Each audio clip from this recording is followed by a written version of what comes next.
안녕하세요. 김어준입니다. 이명박 정부 시절 국정원이 김대중 전 대통령 노벨상 취소를 위한 공작을 했었다는 사실 이미 밝혀진 적 있죠. 그런데 어제 국정원 적폐청산위에 따르면 국정원 심리전단은 노벨상 취소를 위해서는 단계적인 공작이 필요하다며 노르웨이의 라프토 인권상 수상을 먼저 취소시키려 했던 것이 새롭게 드러났습니다. 김대중 전 대통령이 자기들한테 뭘 어쨌다고 저런 짓을 한 걸까요? 이명박 전 대통령이 김대중 전 대통령에게 무슨 정치적 탄압이라도 받았습니까? 빨갱이라며 왜곡당하고 사형 선고당하고 외국으로 쫓겨나고 현해탄에서 수장될 뻔하고 평생을 당하고 산 건 정작 김대중 전 대통령이었는데 오히려 선거법 위반으로 정치활동도 할 수 없었던 이명박 전 대통령을 사면 복권 한 게 바로 김대중 전 대통령이었습니다. 그런데도 저런 짓을 해놓고 어떻게 지금 자기들이 정치보복을 당하고 있다고 그렇게 주장을 하나요? 반성이나 성찰 그런 건 바라지도 않습니다. 그래도 최소한 염치는 있어야 하는 거 아닙니까? 아니면 묻는 말에 답이라도 해야죠. 다스 누구 겁니까?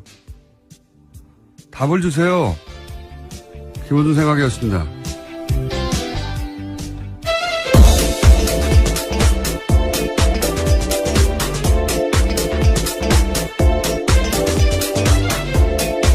시사인의 김은지입니다. 다스는 누구 겁니까? 네, 어제 드디어 이시영 씨한테 기자들이 그 질문을 했습니다. 네. 했죠. 네. 했더니 답은 돌아오지 않았습니다. 네, 당황스러운 답변이. 예.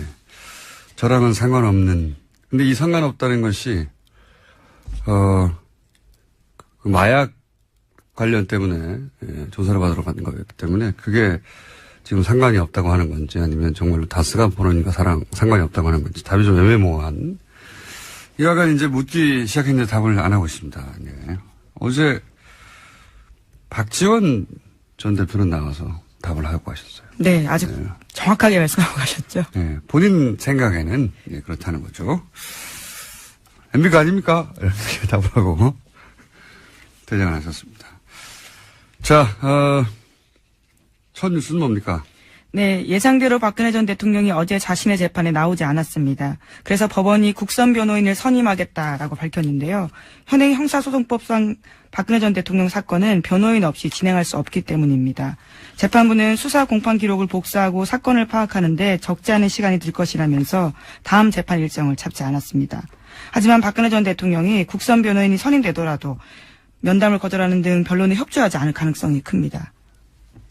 아주 크다고 봅니다. 제가 아프실 예정이라고 오래전부터 얘기해왔지 않습니까? 지금도 이제 아프다고 지금 국제적인 여론전을 하려고 하는데, 예. 그렇게 하려면은 변호인의 조력도 받지 못하고 있다. 이렇게 말해야 되거든요. 예. 그러다 보니까. 못하는 게 아니고 안 하는 거죠, 지금. 그렇죠. 안 하는 건데 이제 해외에서는 못한다고 그렇게 주장을 하겠죠. 그러기 때문에 국선 변호인이 선임돼도 면담을 안 하고, 예. 그럴 가능성이 높고, 재판도 보이콧할 가능성이 높고, 예. 왜냐하면 부당한 재판을 받고 있다고 주장해야 되기 때문에. 하지만 이거 실패합니다. 제가 네, 보기에는. 본인이 보이콧하더라도요, 재판은 진행될 수 있습니다. 걸석으로 진행이 되기 때문에요. 오히려 훨씬 더 불리할 가능성이 큽니다. 법리적으로는 불리한데, 이제 정치적 투쟁을 하는 거니까요. 여론전을 하고 있고. 그러니까 이제 본인도 없이 진행됐다. 뭐 이런 얘기도 할 것이고. 근데 이제 유엔이 바보가 아니에요. 예. 그리고 해외 언론도 금방 사실관계를 파악합니다. 왜냐하면 이런 일이 있으면 당연히 외무부에도 물어보고 하거든요. 공식 진행하고 기자들이. 그러면 이제 일반 재수사의 수감시설 보여주고 사진으로 보여주고 그다음에 박근혜 전 대통령이 누리고 있는 혜택들 쭉 얘기하고 사실대로 얘기해 주겠죠. 네, 어제 국감장에서도 굉장히 큰 화제였습니다. 노회찬 의원이 신문지에다 붙여놓고 현재 재소자들이 어떤 상황인지 그리고 박근혜 전 대통령과 비교해서 어떤지를 보여줬었거든요. 재소자들이 얼마나 좁은 데서 있는데 1인당 배정된 공간이 박근혜 전 대통령은 거의 10배 크기를 배정받고 있다. 퍼포먼스를 신문지 깔고 하셨죠. 그리고 끝나고 나서 바로 휴대폰으로 본인 이름을 검색해 보셨어요. 굉장히 많은 기사가 나왔습니다. 네. 창의적인 방식이죠. 사실 10마디보다 신문지 한 장에 깔아서 이렇게 좋은 공간이 있다라고. 동시에 이제 사실 우리나라의 그 다인실이라고 부르진 않지만. 여러 명이 있는 방요. 열악하죠. 네, 좁은 건 맞습니다. 덕분에 박근혜 전 대통령 덕분에 일반 재수자들의 인권 문제나 공간 문제가 해결됐으면 좋겠네요. 예. 그렇고요. 그리고 뭐 관련 뉴스가 많습니다. 워낙 희귀한 언론 플레이를 했기 때문에 관련 뉴스가 몇 개 더 있죠. 네, MH그룹에서 어제 대외 담당 변호사가 공식 입장을 냈는데요. 박근혜 전 대통령은 고령에다가 아픈데 제대로 치료받지 못하고 있다라는 주장을 계속해서 하고 있습니다. 아픈데 있지 않습니까? 아픈데. 예. 네. 아프실 예정이 해외까지 전파됐어요. 예. 네. 하지만 MH그룹 같은 경우에는 박근혜 전 대통령을 직접 접촉한 바는 없다라고 밝혀서요. 직접적으로 확인하지 않은 정보에 대해서 언론 플레이한다라는 비판도 나오고 있습니다. 상관없습니다. 이쪽은 돈 받고 하는 거기 때문에. 원래 이제 국제적으로 이렇게, 인권 침해를 당하고 있다고 재소자에 대해서 문제 제기할 때는 보통은 이제 전쟁 전후다. 국내, 정치적 환경이 굉장히 혼란스러워서 부당하게 잡혔는데 재판도 없이 잡혔거나 아니면은 잡히긴 잡혔는데 어디인지도 모르거나. 네, 그렇죠. 영장이 없이 체포되거나 그런 경우들입니다. 고문 받거나 아니면은 부당하게 사형 선고를 받거나 이런 경우거든요. 박근혜 전 대통령은 전혀 해당 사항이 없습니다. 전혀 해당 사항이 없고 인권위도 이런 지금 박근혜 전 대통령은 개인이거든요. 개인에 관련된 사안을 안 다뤄요. 여기서는 보통 전반적인 인권 환경에 대해서 다루지 이것도 말이 안 되고요. 네, 다음 달 9일에 검토할 기초 자료에도요. 박근혜 전 대통령 관련된 사례는 없다라고 합니다. 앞으로도 없을 겁니다. 네, 여성과 아동 최저 생급이 이런 내용만 보고서에 있다라고 합니다. 이 그룹이 UN 인권위를 상대로 한 이런 일을 해본 적이 없는 것으로 보입니다. 없어서 굉장히 어설프게 진행하고 있다. 언론 플레이를 크게 하는 것 같지만 어설픕니다. 그리고 회사, 컨설팅 회사요. 여기는 인권 단체가 아니고 회사예요. 보니까. 네, 컨설팅 회사라고 알려져 있습니다. 네네. 돈 주고 하는 곳인데 이제 어제도 말씀드렸지만 국제적으로 이제 법률가들이 아까 말씀드린 케이스 같은 경우를 놓고 이제 인권운동 하는 그런 그룹 단체가 있긴 있어요. 유럽에 많이 있는데 일단 프랑스에 있는 사람들한테 사실 이런 운동하는 사람들 서로 다 알거든요. 예. 물어봤더니 모른다고 그래요. 예. 네덜란드 쪽에도 그런 그룹인데 모른다고 하고 제가 이분들하고 면담해 본 적이 있거든요. 영국도 물어봤으니 답이 오겠죠. 모를 겁니다 아마. 그쪽에서 일하는 사람들이 아니에요. 그러니까 돈 받고 일하는 사람들입니다. 그냥 돈 많이 줬을 것 같은데. 자, 이 뉴스는 저도 계속 추적해서 좀 더 자세히 앞으로 알려드리겠습니다. 어쩌다 보니 제가 이 영역에서 일하는 사람들과 만나서 면담하고 일해본 적이 있습니다. 자, 다음 뉴스는요. 네, 어제 최순실 씨도요, 재판에 나와서 불만을 이야기했습니다. 자신이 인권 침해 당하고 있다는 취지의 주장을 같이 한 건데요. 또 자신이 지금은 약으로 버티지만 정신고문이나 고문이 있었다면 원비와 같은 사망 상태에 이를 정도로 견디기가 힘들다라고 주장했습니다. 또 검찰을 향해서는요, 딸 정유라 씨를 새벽에 남자 조사관이 데려간 건 성희롱에 해당한다라는 주장도 했습니다.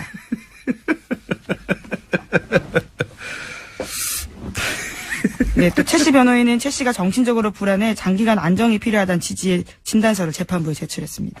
그러니까요. 정신적인 불안해가지고 지금 장기적으로 그렇게 취하고 있지 않습니까? 조용히 정신적으로 안정을 취하라고.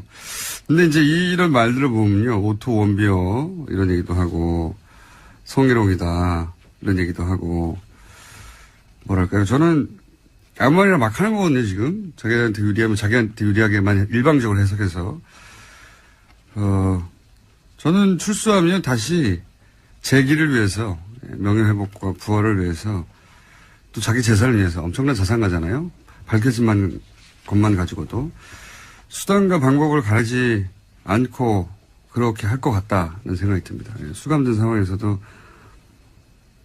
정유라 씨가 남자 조사관과 함께 간 것은 그쪽에 연락을 해서 본인이 자청해서 간 것인데 직접 자기가 간 거죠. 네, 조사관이 와서 본인의 뜻에 반하게 마치 데려간 것처럼. 계속해서 그런 식의 주장을 하고 있습니다. 보쌈 증언이라는 식의 이야기를요. 과거에 변호사들도 했었거든요. 근데 거기다가 성희롱을 갖다 붙이고 굉장히 창의적이네요. 오토 원비어도 나오고. 이건 전혀 공감대를 얻지 못하지만 본인은 그렇게 생각하는 것이고. 수단과 방법을 가지 않을 것 같습니다. 저는 출소하게 되면 여전히 제 기업 부활을 위해서. 그리고도 아무런 죄의식을 느끼지 못할 것 같고요. 자, 다음 뉴스는요. 네, 자유한국당에서는 오늘 윤리위원회를 열어서 박근혜 전 대통령의 당적 문제를 논의합니다. 수차례 박근혜 전 대통령에게 사실상 자진 탈당을 권했지만 응답이 없었기 때문에 더 이상은 못 기다린다라는 건데요. 혁신위원회 권고대로 탈당을 권유할 가능성이 큽니다.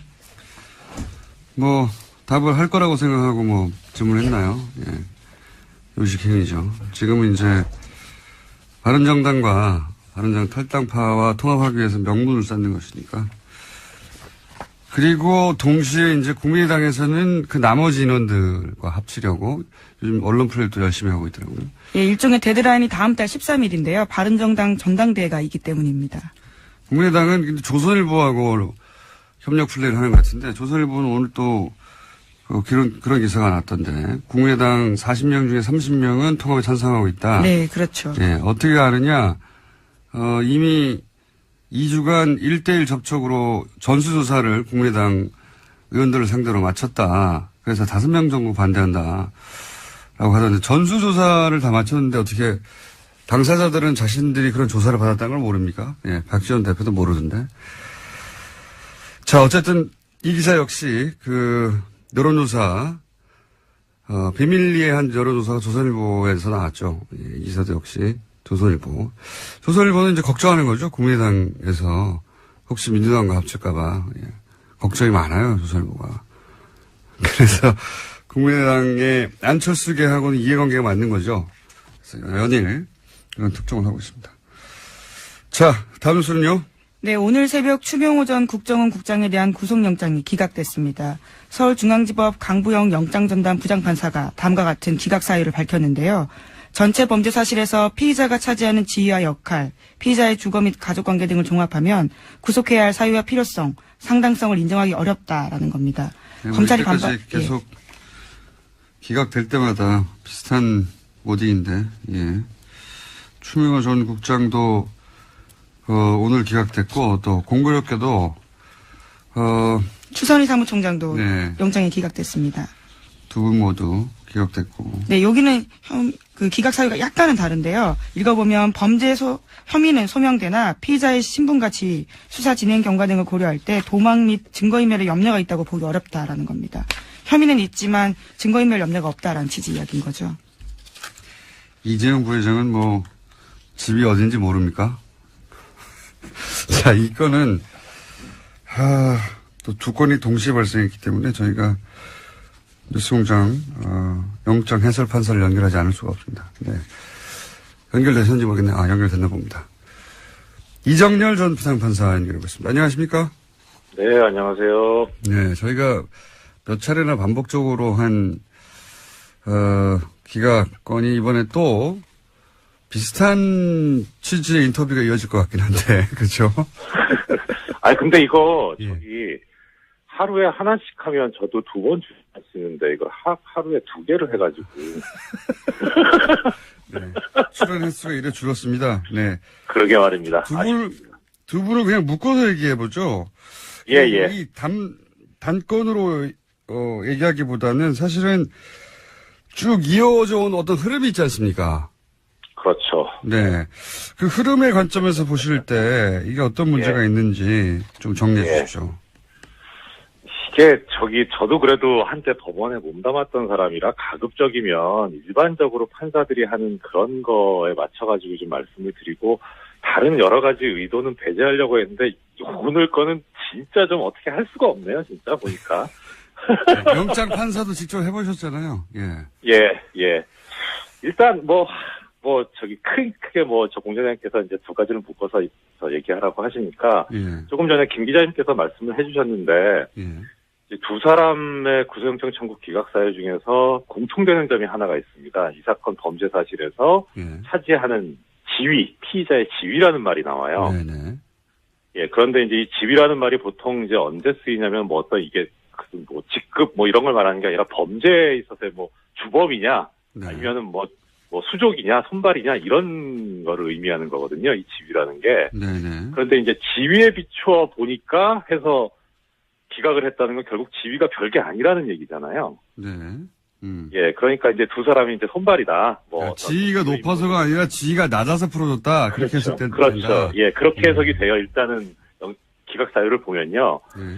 근데 이제 뭐 추선희 총장은 뭐 일단 배제하고 추미호 국장을 놓고 보면 이 양반이 지금 국정원 국장이었잖아요. 네. 국장 정도 된 사람이 이제 별게 아니면 그러면 그 윗선이 이제 당연히 별거겠죠. 그러면. 예. 원장, 뭐 윗선 대통령, 뭐 이렇죠. 그렇죠. 예. 네, 지위가. 근데 원장은 이제 당시 이제 원세훈 원장이었고, 네. 그다음에 이명박 전 대통령 아니면 박근혜 전 대통령. 예.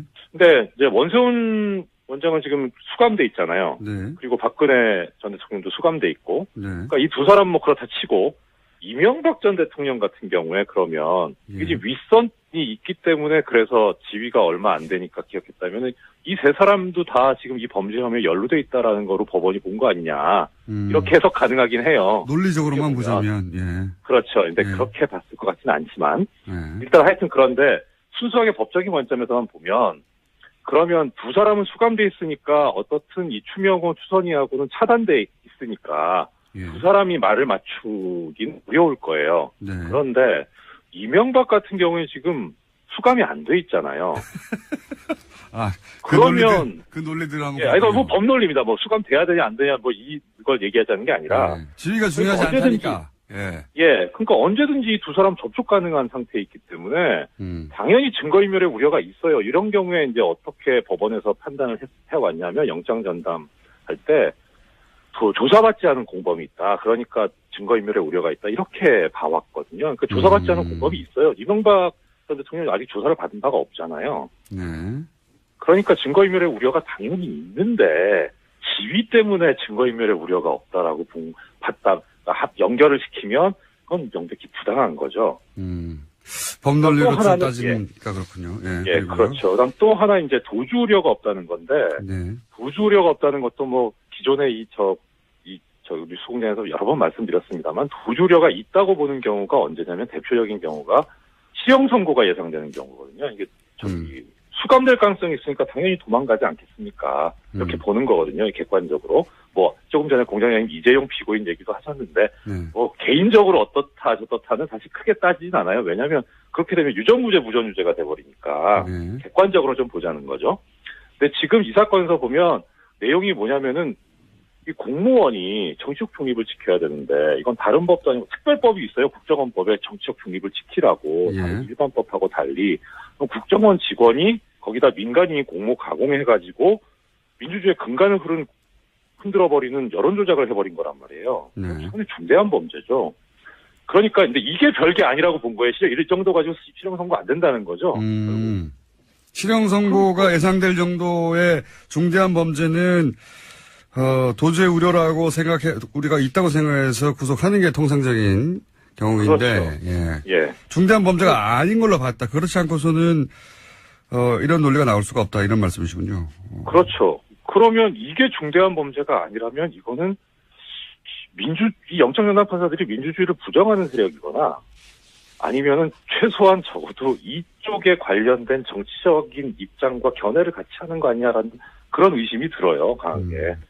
더 나가서 지금 문제가 뭐냐면, 잠깐만 나갔습니다. 추선희 총장 같은 경우는 뭐냐면, 오늘 말 욕심 많으시네요. 열받았어요.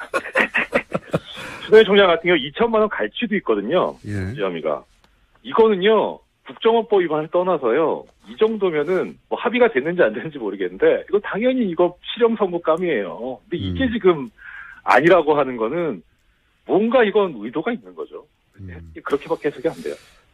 지금 사실은 영장 판사들의 기각 이어져 온 사례가 하필이면 이거 우병우 전 민정수석 혹은 최순실 씨 라인 혹은 관련 소위 이제 국정농단 사건 관련해서 주요 피의자들이 계속 영장이 기각돼서 그게 사례가 하나 둘 있을 때까지만 하더라도 이제 조심스럽게 말을 했는데 명백한 흐름이 있다고 보여지지 않습니까? 그 정도 말해도 되는 거 아닙니까? 이 정도 되면? 뭐 정말 말도 말이지만 글이라도 하나 쓰고 싶네요, 정말. 그리고 이 추선 그러니까 여기 결정적으로 추선이 2천만 원 갈지 거기가 저는 되게 컸어요. 이거는 뭐 있을 수가 없어요. 어떻게 이게 도주 우려가 없다고 보는 건지. 그렇기 때문에 추선희 씨가 만약에 그 사무총장이 아니었다면 이런 결과는 나오지 않았을 것이다라고 얘기할 수 해도 무방하지 않나 싶습니다. 사실 어버이연합 처음 문제됐을 때 네. 압수수색 한다고 했을 때 사무실 문 닫고 네. 뭐 자료 없애고 한 당사자예요. 그리고 본인이 모처에 있다고 연락이 안 되고 그게 도피 아닙니까? 그렇죠. 최소한 도주 우려가 있죠. 도주의 징후가 있는 거니까요. 그것도 뭐 개인적인 거긴 하지만 그건 이제 어떤 전력이기 때문에 일반적으로 얘기하는 뭐 주거가 명확하다 뭐 내지는 뭐 직업이 뭐 일정하다 뭐 이런 거하고 다른 문제거든요. 그렇게 시도를 한 바 있기 때문에 이것도 상당히 중요한 문제인데 그거에 대해서도 눈을 감았다는 거는 지금 이게 어떤 의도가 있는 것 같다라고 하는 근거를 대자면 계속 될 수 있을 정도로 여러 가지가 나오는 거죠. 지금 공장장님 말씀하신 것도 하나의 근거고요. 알겠습니다. 저는 이 사안 하나하나를 디테일하게 따지는 것 이상으로 이게 이제 굉장히 이어져 온 흐름이라서 흐름의 관점에서 한번 짚어볼 필요가 있다 싶어서 말씀드렸는데 또 그걸 또 어찌나 논리적으로 말씀하시고 말 욕심도 많으신지. 오늘은 여기까지 하고요. 예, 저희가 사례를 총 다 모아가지고 한번 종합적으로 따지는 거 해볼까 합니다. 다음 주나 한번. 그때 한번 다시 모시겠습니다. 네, 알겠습니다. 네, 감사합니다. 지금까지 이정열 전 부장판사였습니다. 자, 민의로 잠깐 짚어봤고요.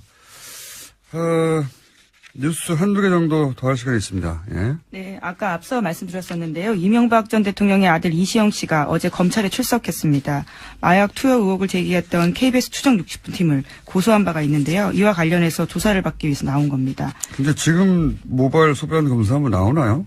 네, 안 그래도 한겨레 신문이 오늘 아침에 보도한 바에 따르면요. 모발은 최대 1년, 소변은 일주일 정도 전까지만 나온다고 합니다. 그런데 해당 사건 같은 경우에는요. 2015년 9월 달에 일어난 일이거든요. 이게 지금 검사봐야 무슨 소용이 있나 싶은데. 여하간. 네. 그리고 고소고발을 할 거라면 그때 하지 지금 와서 하는지 그것도 의문이긴 한데 여하간 그렇게 조사를 받는데 기자들이 당연히 다스는 누구 겁니까? 해당되는 질문을 했죠. 예. 네, 다스 의혹에 대해서 한 말씀 해달라라는 이야기도 했는데요. 이시영 씨는 지금은 사건과 상관이 없어서 죄송합니다라고 이야기하고 갔습니다. 이 사건이 다스라 의미하는 걸까요? 아니면 본인 사건을 의미하는 걸까요? 이와간 상관이 없어 죄송합니다라고 답을 안 하고 갔습니다. 네, 마약과 관련돼서는 굉장히 자세하고 세게 이야기했는데요. 이와 관련해서는 말을 하지 않고 간 겁니다. 사실상. 노무현 전 대통령 때, 전 대통령 관련해서 가족 관련 이런 의혹이 제기됐을 때 국내에 있는 모든 기자들이 봉화로 내려갔어요. 집 앞에 죽치고 망원경으로 땡겨서 찍고 이분들 왜 그렇게 주지 않았나요? 예. 그리고 여기 그때하고는 비교할 수 없는 정도의 액수와 규모와 구체적인 문서들이 나왔으면 당연히 이분들 집 앞에 가서 죽치고 있어야 되는 거 아니에요, 이제? 저는 그렇게 생각이 드는데 겨우 법원에 나왔을 때만 한번 묻고 맙니까? 네, 검찰이긴 한데요. 검찰이군요. 네. 네. 이렇게 뭔가 중요한 얘기를 흥분해서 할 때는 다 끝난 다음에 지적을 해주세요. 네, 도움을 드리기 위해서 그렇습니다. 여하간 이 질문은 더 해야 한다. 왜 하지 않고 있냐. 이명박 전 대통령 찾아가서 물어보면 되잖아요. 기자들 다 아는데 어디 있는지. 왜 안 물어보는지 모르겠어요. 왜 안 물어보느냐. 이쪽은 거꾸로 고소고발을 할 수 있거든요. 힘도 있고. 그래서 안 하는 거라고 봅니다. 저는. 하셔야 한다. 자, 여기까지 하겠습니다. 지금까지 시사인의 김은지였습니다. 감사합니다. 최일구 앵커 아십니까? 네. 다음 주 월요일부터 TBS 오후 2시 프로그램에 DJ로 합류하신다고 해서 잠깐 소개해드리겠습니다. 연결되어 있습니다. 안녕하십니까? 예, 안녕하세요. 공장장님. 최일구입니다. 네. 항상 약간 시비 거는 듯한 톤으로 말씀하시는데. 아닙니다. 지난번에 김어준 빠빠이스 녹화하고 두 번째 뵙네? 혹시 라디오 진행 예전에 해보셨어요? 저기 옛날에 MBC 있을 때요. 예. 김미아 씨 그 세계는 그리고 우리는 그때 김미아 씨가 휴가 간다 그래가지고 갑자기 한 닷새 정도 월요일부터 금요일까지. 예. 그게 방송 한 30년 하시면서 라디오 하신 유일한 기간입니까? 닷새? 그렇죠. 예. 그거하고 또 보도국에서 11시 뭐 최일구의 경제뉴스 이래가지고 그런 거 한 1년 정도 해봤고요. 경제뉴스 그런 건 대본 읽는 거 아닙니까? 그런 거죠. 네. 예. TBS가 판단을 잘못한 것 같은데, 이거. 자, 게다가 인생은 뭐 있니 곡도 내셨잖아요. 그렇죠. 8월 네. 말에 인생 뭐 있니 전세아니 뭘세 그런 노래 냈죠. 예. 제가 직접 들어봤는데, 노래 실력이 뛰어나지는 않은데 정도가 아니라, 이거 부르면 안 되겠던데요, 어디서. 여보세요. 아, 그 노래 연습을 석 달이나 해가지고 녹음한 건데 그러시면 안 되지. MBC 파업하는데 인문 공연 가신다면서요? 이 노래 들고. 아니 그때 안 가시는 게 빠빠이 좋겠어요. 그 얘기를 했는데 네. 후배들이 불러주질 않네요. 노래 나온 걸 모르나 봐. 알죠. 들어보니까 이 고문이거든요, 듣기로는. 이문이 아니고. 아, 그 25일 날 네. 그 시청 앞에서 MBC 파업 그 집회 있지 않습니까? 네네. 공장장도 나오신다 그러던데. 직접 나가진 않고요. 건데. 그냥 예, 인터뷰만. 영상 메시지로만. 네. 그날 가서 불러주면 참 좋을 것 같은데 후배들이 불러줘야가지고. 예. 후배들도 귀는 있잖아요. 저기 파업 사태에 대해서 연결된 뒤 말씀하시니까 네. MBC 파업 사태에 대해서 어떻게 보고 계십니까? 2012년에 170일 파업했는데 결국 졌지 않습니까? 김재철한테 진 게 아니라 국정원한테 진 건데 결국에는 그동안 5년 동안 후배들 인격 모독에 수치심 다 견디면서 숨만 쉬고 살아왔지 않습니까? 정신병원 다니고 약 먹는 후배들도 많다고 그래요. 이제 보니까 파고 해치고 이제 항구에 불빛이 서서히 보이고 있지 않을까. 제가 이런 말 안 해도 후배들 단단히 뭉쳐가지고 지금 고영주, 김장겸 폐지는 외치고 있고 반드시 이뤄낼 것이라고 보고 있습니다. 후배들 단단히 해서 이번에는 반드시 승리할 것이라고 생각을 합니다. 알겠습니다. 이 프로그램 성격이 시사 아니죠? 정통 시사 우리 공장장께서 하시는 그런 건 아니고 음악하고 정보 뉴스 이런 걸 아우르는 즐거운 교양 프로그램이다. 이렇게 생각하시면 될 것 같아요. 음악이요? 예. 네네네. 음악에 대해서 뭘 하십니까? 여보세요. 제가 어릴 때 꿈이 가수였지 않습니까? 뭐 잘해 음악은 모르지만 하여튼 음악은 즐겨 듣고 부르고 그러니까. 제목이 뭡니까? 한번 해보려고요. 제목이요? 예. 이 프로그램 제목? 네네. K19의 허리케인 라디오. 예. 다음 주 월요일부터 라디오에 허리케인이 불 겁니다. 그렇군요. 예. TV에서. 낮에, 왜 그런 말 있잖아요. 아침에는 김어준, 예. 저녁에는 손석희. 예. 근데 낮에 사람이 없어, 낮에. 낮에는 최일구 한번 해보려고요. 낮에는 최일구. 예. 뜻대로 잘 안 되실 것 같고요. 그리고 TBS는 이제 6개월마다, 개편을 꼭 지키지 않습니다.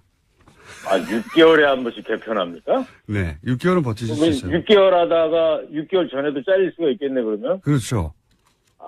이 오랜만에 일구했는데 이거 큰일 났네, 이거. 예?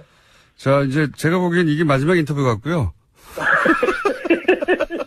프로그램 끝낼 때, 예. 다시 연결하도록 하겠습니다. 제가. 알겠습니다. 근데 그 2시가 컬투쇼 있는 시간대예요. 아십니까? 예, 알고 있죠, 예. 네, 11년 연속으로 라디오 1위를 했는데. 인생 뭐 있습니까? 전사님 얼쓰지. 열심히 부딪혀서 해봐야죠. 알겠습니다. 네. 자, 오늘 첫 인터뷰이자, 제 생각에는 마지막 인터뷰가 될 것 같아요.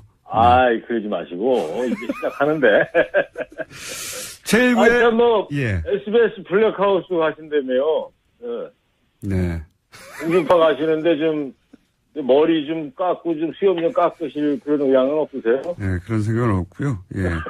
제1구의 허리케인 라디오 시청률 안 나올, 청취율 안 나올 때, 저 한번 불러주세요. 저의 영광이죠. 불러주시면 거절하겠습니다. 네. 말을 못하겠어. 네, 감사합니다. 예, 감사합니다. 예. 네. 지금까지 월요일부터 TBS에서 라디오를 세계 최초로 진행하시는 최일구의 허리케인 라디오의 최일구 씨였습니다.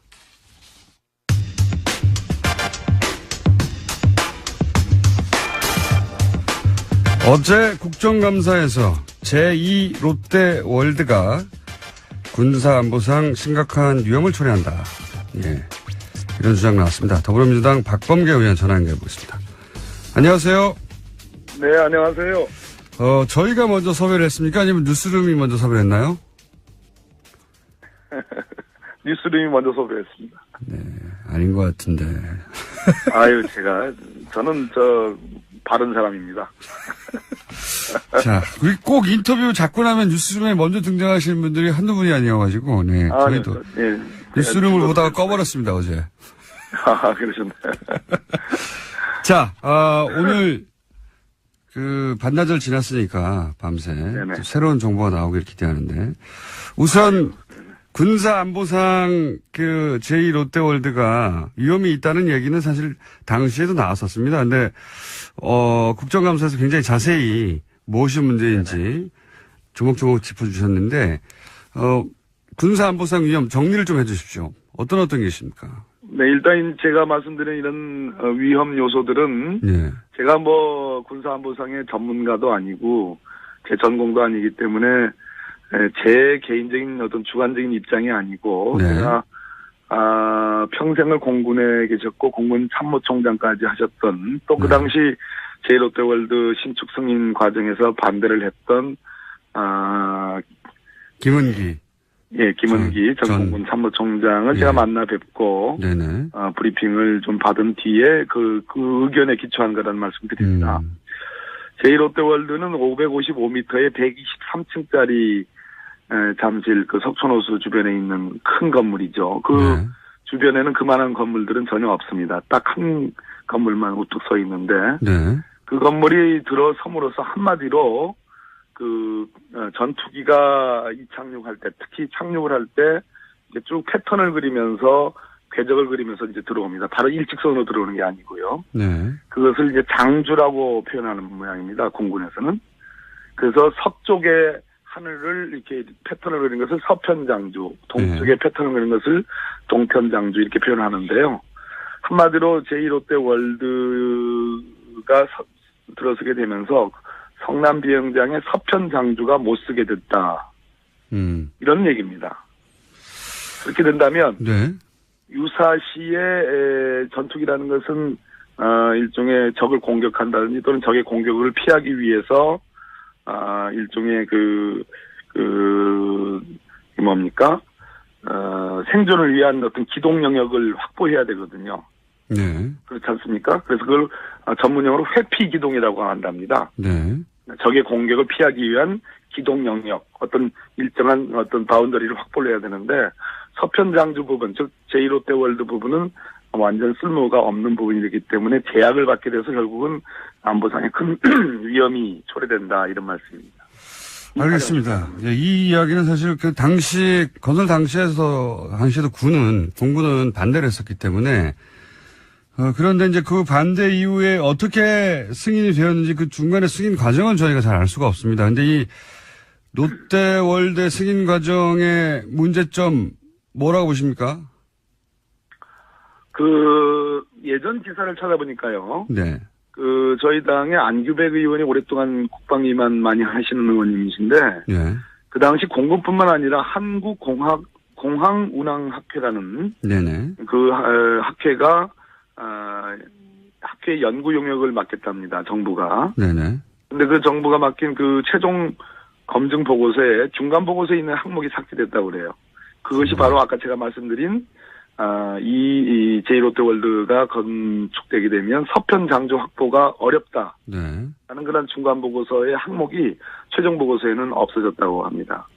그래서 쭉 보면 이게 1988년부터 롯데그룹이 신격호 회장을 중심으로 해서 일종의 수건사업, 가장 중요한 수건사업으로 진행이 되어 왔는데 김대중 정부, 노무현 정부에서 다 반대가 됐습니다. 그런데 이명박 대통령이 시장을 할 당시, 서울시장 당시에는 이것을 1차적인 승인을 했습니다. 그러나 최종적으로는 대통령인 노무현 대통령께서 반대를 해가지고 안 됐는데, 결국은 그런 이명박 시장이 대통령이 당선되자마자 적극 검토하라는 지시가 있었고, 청와대에서 아마 실무관 회의가 수차례 진행이 됐던 모양입니다. 당연히 공군은 반대 의견을 냈음에도 불구하고, 어찌됐든 김은기 총장이 경질된 이후에 이것이 전격적으로 건축이 승인이 되었습니다.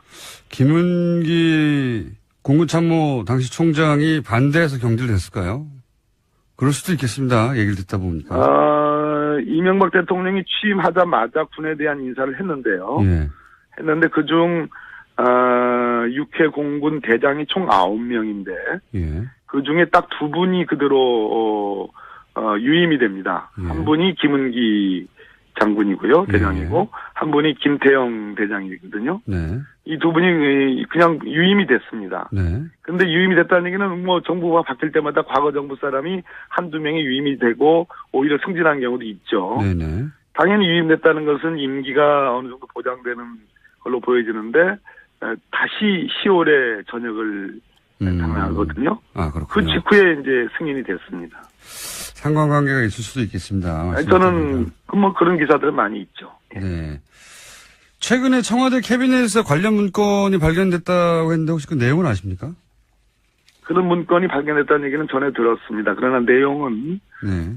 제1롯데월드와 관련된 내용이라는 정도만 알지 구체적인 내용은 알지는 못합니다. 적폐청산위원회에 계시는데 청와대에서도 안 알려주는군요. 위원장인데. 예, 언제 알러보는 건가 싶기도 하고요. 농담이고요. 아마도 이것은 상당히 아니 적폐청산위원장이니까 그 정도는 아셔야 할 것 같고 알려줄 것 같은데 청와대에서 사실은 이런 내용을 공개할 때 굉장히 조심하는군요. 예. 이제 어제 제가 국정감사에서 문제 제기를 했고 이것이 공론화되면 저는 이것이 공개되지 않을 수 없다고 봐요. 예. 이거는 무슨 얘기입니까? 성남 공항이 미군과 이해관계가 얽혀 있다. 이런 얘기도 나오던데 이게 무슨 얘기입니까? 군사기밀과 관련성이 있어 보입니다. 그러니까 우리가 지금 현재 어느 정도의 위험이 있느냐. 네. 이런 관점이 아니라 우리가 만에 하나라도 비상시, 유사시 혹은 전쟁이 발발하는 경우 이런 경우를 가정할 수밖에 없거든요. 왜냐하면 성남 비행장은 민간 비행장이 아니고 휴전선에 가장 인접한 최북방 공군기지입니다. 네네. 더군다나 대한민국 1호기 즉 국가 원수의 전용기가 뜨고 내리는 곳이거든요. 네. 이런 곳에 지금 제1롯데월드에서 제가 사진도 공개했습니다만 관측이 다 되는 거죠. 비행기의 이착륙이. 네. 자, 이것은 아주 취약한 어떤 안보상의 위험이 노출된 거고요. 테러가 가능할 수도 있고. 자, 그런데 북의 침공시, 남침시, 네. 북한의 남침시에 있을 수 있는 여러 가지 작전 수단들이 있는데 그와 관련된 중요한 공군 비행장이라는 겁니다. 오늘 이 정도만 좀 말씀드리겠습니다. 뭔가 더 그럼에도 불구하고 그러한 안보적 요소들이 고려되지 않았다. 기업의 이익을 위해서. 이 지점이 중요하다고 봅니다. 기업의 이익을 위해서 사실 그 보수 정권은 기업 논리 위에 오히려 과도하게 안보 논리를 내세워서 문제가 되는 경우는 봤어도 거꾸로 안보를 포기하고 특정 기업을 편들어 주고 편의를 봐주는 케이스는 이 정도로까지 드문 케이스 아닙니까 이게. 그래서 제가 반역적인 행위라는 말씀을 드립니다. 심지어 이 롯데그룹의 그 참 오랜 동안에 국민의 미간을 찌푸리게 했던 형제인한 또 롯데그룹의 지배관계, 소유 지배관계를 보면 한국롯데와 일본롯데의 관계들 이런 걸 보면 참 여러 가지 개탄스러운 부분이라고 보여집니다. 작년에 롯데 물산이었던가요? 물산 사장이 출국 금지가 된 적이 있습니다. 그렇습니다. 기준이라는 시행사죠. 네, 롯데월드 지었던 것이죠. 건설한 시행사입니다. 예. 그래서 박근혜 정부가 이 제2롯데월드 관련해서 과거 이런 문제들을 한번 수사하려고 했던 것인가 싶었는데 이게 그냥 덮였어요. 이게 왜 더 진행이 되지 않았을까요? 박근혜 정부 4년 동안 이런 속설들이 있었습니다. 이제 소문으로 무성했죠. 그러니까 박근혜 정부가 정부 차원에서 국민으로부터 인기가 떨어질 때 또는 정부의 신뢰성에 손상이 가고 뭐 이런저런 그럴 때 이명박 전 대통령 정부의 여러 가지 비리 의혹이나 문제점들을 파헤칠 것이다라는 그런 소문들이 꽤 오랫동안 지속이 되어 왔습니다. 아시죠? 네네, 그런 얘기 있었죠. 그런데 반대로 또 소문 중에는 또 이명박 정부 쪽에서 뭐 제가 이명박 대통령이라고 얘기하지 않습니다. 정부 쪽에서 또 반격 카드가 있다라는 등등의 그런 소문들이 여기저기 있었거든요. 오랫동안 있어왔죠, 그런 얘기가. 있어왔습니다. 그런 측면에서 저는 그 장경작이라고 사실 롯데 이 한국 롯데 일종의 총수 뭐 비슷한 총괄사장, 총괄사장이죠. 그리고 기준 아까 말씀하신 롯데물산의 사장이죠. 출국 금지가 됐었는데 그것이 이 제2롯데월드와 관계된 거 아니냐라는 보도들이 꽤 있었는데 검찰은 현재까지도 확인을 해주지 않고 있습니다. 그렇군요. 그러니까 이전 정권과 박근혜 정권, 이명박 정부와 박근혜 정부 사이에 그렇게 뭐랄까요 서로 기싸움하고 그러는 와중에 벌어진 일이지 실제 수사 의지가 있었겠는가 이렇게 볼 수도 있겠군요. 네. 예, 그렇습니다. 네. 그런데 의원님 다스는 누구 겁니까? 예, 다스에 대해서 제일 잘 아시는 분이 우리 김어준 총수 아니실까요? 제가 그때 그 파파이스 나가서 다스의 90억 자금 흐름도를 제가 그때 설명드렸죠. 네, 굉장히 복잡한 자금 흐름도였습니다. 돌고 돌아서 마프 뭐 이렇게 등등 해가지고 결국은 이명박 전 대통령 거쳐서 EBK로 이렇게 꽂히는 그 자금 흐름은 미국 소송에서 미국 법원에 의해서 확인된 거기 때문에 그 지점을 주목할 필요가 있다고 보여집니다. 이렇게 말씀하시면 잘 처음 듣는 분들은 잘 모르실 것 같고 한마디로 말하면 이제 BBK에 들어갔던 자금이 결국은 주가 조작에도 이용된 정황. 흐름이 쫙 있지 않느냐. 그런 도표를 보여주셨는데 그게 미국 법원에서 나온 흐름이다. 그런 말씀이신 거죠. 네. 그래서 다스는 누구 겁니까? 자, 노력하십시다요. 노력하십시다. 지금 연결한 김에 이거 좀 여쭤볼게요. 이명박 정부 시절 인사들은 그리고 지금 야당도 그럽니다만 가장 큰 반발은 이명박 전 대통령 측근들 쪽에서 나오는 것 같습니다. 이게 정치보복이라고 주장하거든요. 이런 일련의 국정원 관련해서 문서들이 나오고 하는. 어떻게 보십니까? 정치보복이라는 주장에 대해서는? 한마디로, 참, 일수에 붙일 얘기인데요. 스스로 너무나 잘 알 거라고 생각을 하고요. 하나하나 나오는 것마다 다 범죄 행위를 구성하고 있고, 궁극적으로는 국가기관을 총동원해서 여론 조작을 해서 결국 박근혜 정권이라는 쌍둥이 정권을 탄생시키는 거라고 보여지거든요. 그런 측면에서 지금 박근혜 국정농단과 무관할 수 없다. 그렇기 때문에 정치 보복이라는 주장은 결국은 저는 뭐 말이 안 된다 이렇게 생각합니다. 지금 나오는 사안들 관련해서 결국 이명박 전 대통령이 검찰의 포토라인에 쓰긴 설까요? 어떻게 전망하십니까? 피고발인으로 지금 박원순 시장을 포함해서 여러분들이 김미화 씨, 또 문성근 씨 이런 분들, 저 블랙리스트에 관련된 분들의 어떤 고발, 그리고 최성 시장의 고발 등등이 있기 때문에 검찰의 수사를 피할 수는 없다고 보여지고요. 포토라인에 쓰는 것은 조금 더 기초조사를 좀 봐야 되는데요. 1차 관건은 김관진 안보실장이라고 보여지고요. 근데 약간의 먹구름이 좀 있습니다. 간밤에 추명호, 추선희, 추라인이 영장이 각각 기각이 됐거든요. 저희가 이정열 부장판사하고도 잠깐 얘기했는데 또 판사님 출신이시니까 이 사안에 대해서 간단하게 논평하시면요. 1분밖에 안 남았는데. 먹구름이 꼈는데요. 적어도 우병우와 관련된 듯한 추선희 영장 기각은 손발을 이제 뭐 그렇게 해도 괜찮다. 그건 뭐 어쨌든 그것도 문제지만 우병우와 관련된 거는 다 조목조목 기각되는 걸로 봐서는 지금까지 그랬습니다. 확실하게 무슨 가이드라인이 있는 거 아닌가 하는. 그래서 오늘 서울중앙지법 국정감사를 하는데 한번 따져볼 생각입니다. 의원님도 우병우 라인이 이때까지 계속해서 기각되거나 빠져나간 그 연장선상에서 이 기각을 보시는 거군요. 예. 제 명확한 흐름들이 드러나고 있다고 저는 보여집니다. 그렇군요. 자, 의원님, 다음에 뉴스룸과 뉴스공장이 동시에 섭외가 올 때 뉴스룸에 제발 한 번만이라도 뉴스공장 일단 나간 다음에 나갈게요. 이렇게 말 좀 해주세요. 분명합니다. 예. 동시에 오지 않았고요. 선우가 분명합니다. 감사합니다. 사람이겠습니까? 네. 네. 좋은 하루 되시오. 감사합니다. 지금까지 적폐청산위원장 박범계 의원이었습니다. 김어준의 뉴스공장. 천둥 번개가 쳐야 되는데 잘 안 치는 방송입니다. 안원구 전 대구지방국세청장입니다. 안녕하십니까. 예.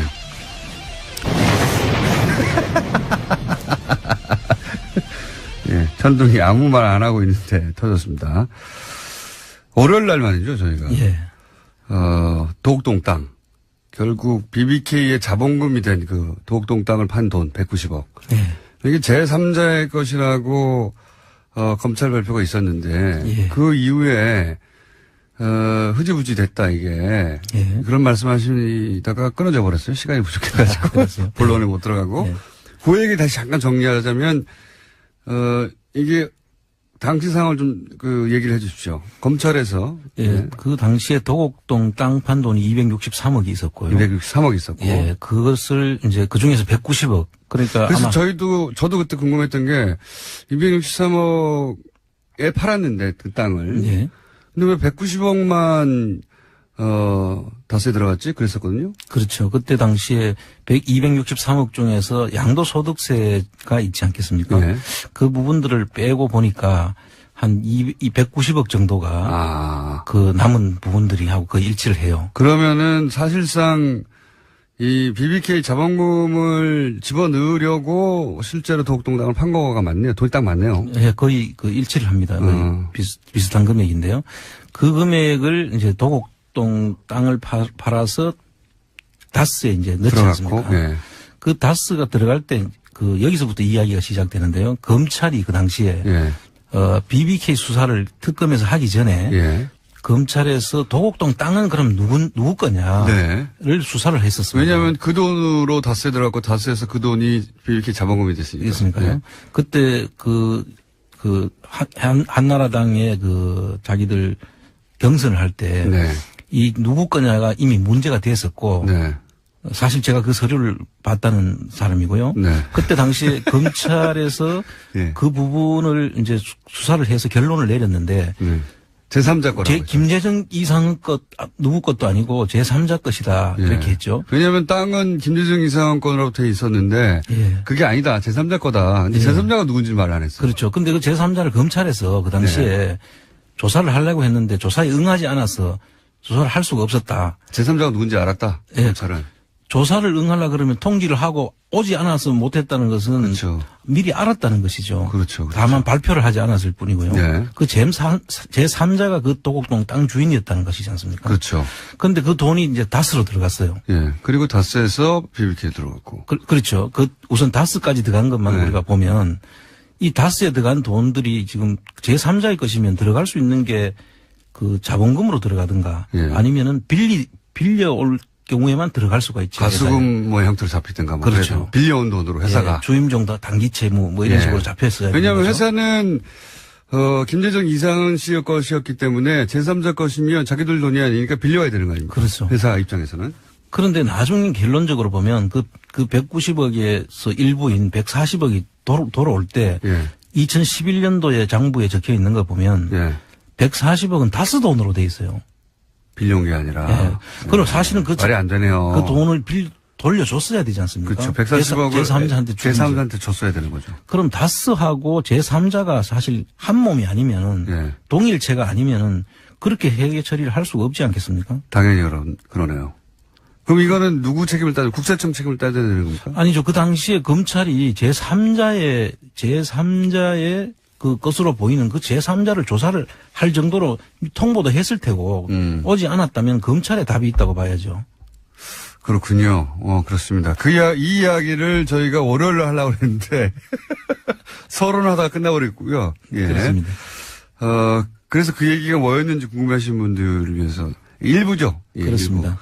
지난주 못했던 얘기는 다음 주 월요일에 하기로 하고요. 예. 예. 그리고 또 일부 그 당시에 또 BBK 특검을 할 때 다스를 예. 또 조사를 했지 않습니까? 예, 예. 그때 이제 아마 그때 특검이 정호영 특검인가 네. 신부인데 그때 이미 100억대에서 150억대의 그 비자금이 발견이 됐는 거를 예. 그 당시에 덮었다고 어떤 이유에서든지 비자금에 대한 이야기가 그 뒤에 발표에도 네. 없었었어요. 그때 비자금이, 그러니까 다스의 비자금이 그때 당시에도 발견됐다면 그때 이미 이제 특가법으로, 그렇죠. 다스의 비자금이 회사 돈을 횡령한 자금인지 그러니까요. 아니면 그 회사 돈을 다른 데서 어떻게 형성해서 했는지에 대한 거는 그 당시에 세무조사라든지 아니 검찰 수사가 있었어야 되는 거죠. 자, 그러면 그건 검찰의 책임을 물을 사안인데 검찰이 일을 제대로 안 했다. 검찰이 답을 해야죠, 이제. 이제는 답을 해야 되는 상황이고 다스 누구 겁니까? 다들 묻고 있기 때문에. 그렇습니다. 이제는 답을 해야 될 타이밍인 것 같고요. 자, 오늘의 본론, 이거 아직 서론입니다. 오늘의 본론은 뭡니까? 오늘은 이제 그 국세청에서 그 김재정 씨 그때 그 다스의 그 최대 주주였던 김재정 네. 씨가 2010년에 이제 사망을 하지 않습니까? 네. 2010년 2월 7일 날 아마 사망한 걸로 지금 나오는데. 그런 날짜를 다 어떻게 기억하십니까? 그 기억이 되네요. 이상하게. 근데 그분이 이제 돌아가시고 난 뒤에 상속세 신고를 하는데 저희들이 네. 그 주진우 기자가 그때 서류를 이제 밝힌 걸 보면 여러 가지 검토가 나오지 않습니까? 네네. 그 중에서 상속 검토를 하면서 상속세를 계산할 때 예. 그 이익을 가지고 몇 년치 이익을 가지고 하는 방법이 있고 예. 그다음에 순자산 가치라 그래서 자산 가치를 가지고 평가하는 예. 방법이 있습니다. 상속 재산을 평가하는데 예. 그걸 두 개 합해서 이제 평균을 내는데요. 그걸 계산하는 과정에서 예. 국세청이 계산하는 과정에서 국세청 계산하는 것은 이익을 몇 년도 이익은 좀 지금까지 신고가 안 됐으면 줄여가지고 하고 뭐 이런 내용들이 나옵니다. 그 속에. 예. 그래서 그렇다면은 이 상속세는 신고를 하고 끝나는 세금이 아니거든요. 그래요. 신고를 하고 난 뒤에 정부 조사 결정 방식에 의한 세금이라고 해서 네. 정부가 조사를 해서 확정을 지어줘야 되는 그러니까 세금입니다. 상속 세금을 낼 때 재산이 얼마 있는지 나는 이만큼밖에 재산이 없어 이렇게 축소할 수가 있으니까 그렇습니다. 실제 재산이 그만큼 있는지 없는지를 정부가 조사를 해야 한다. 예, 신고를 예. 해야 되죠. 그래서 지금 이 케이스는 조금 특이하게 예.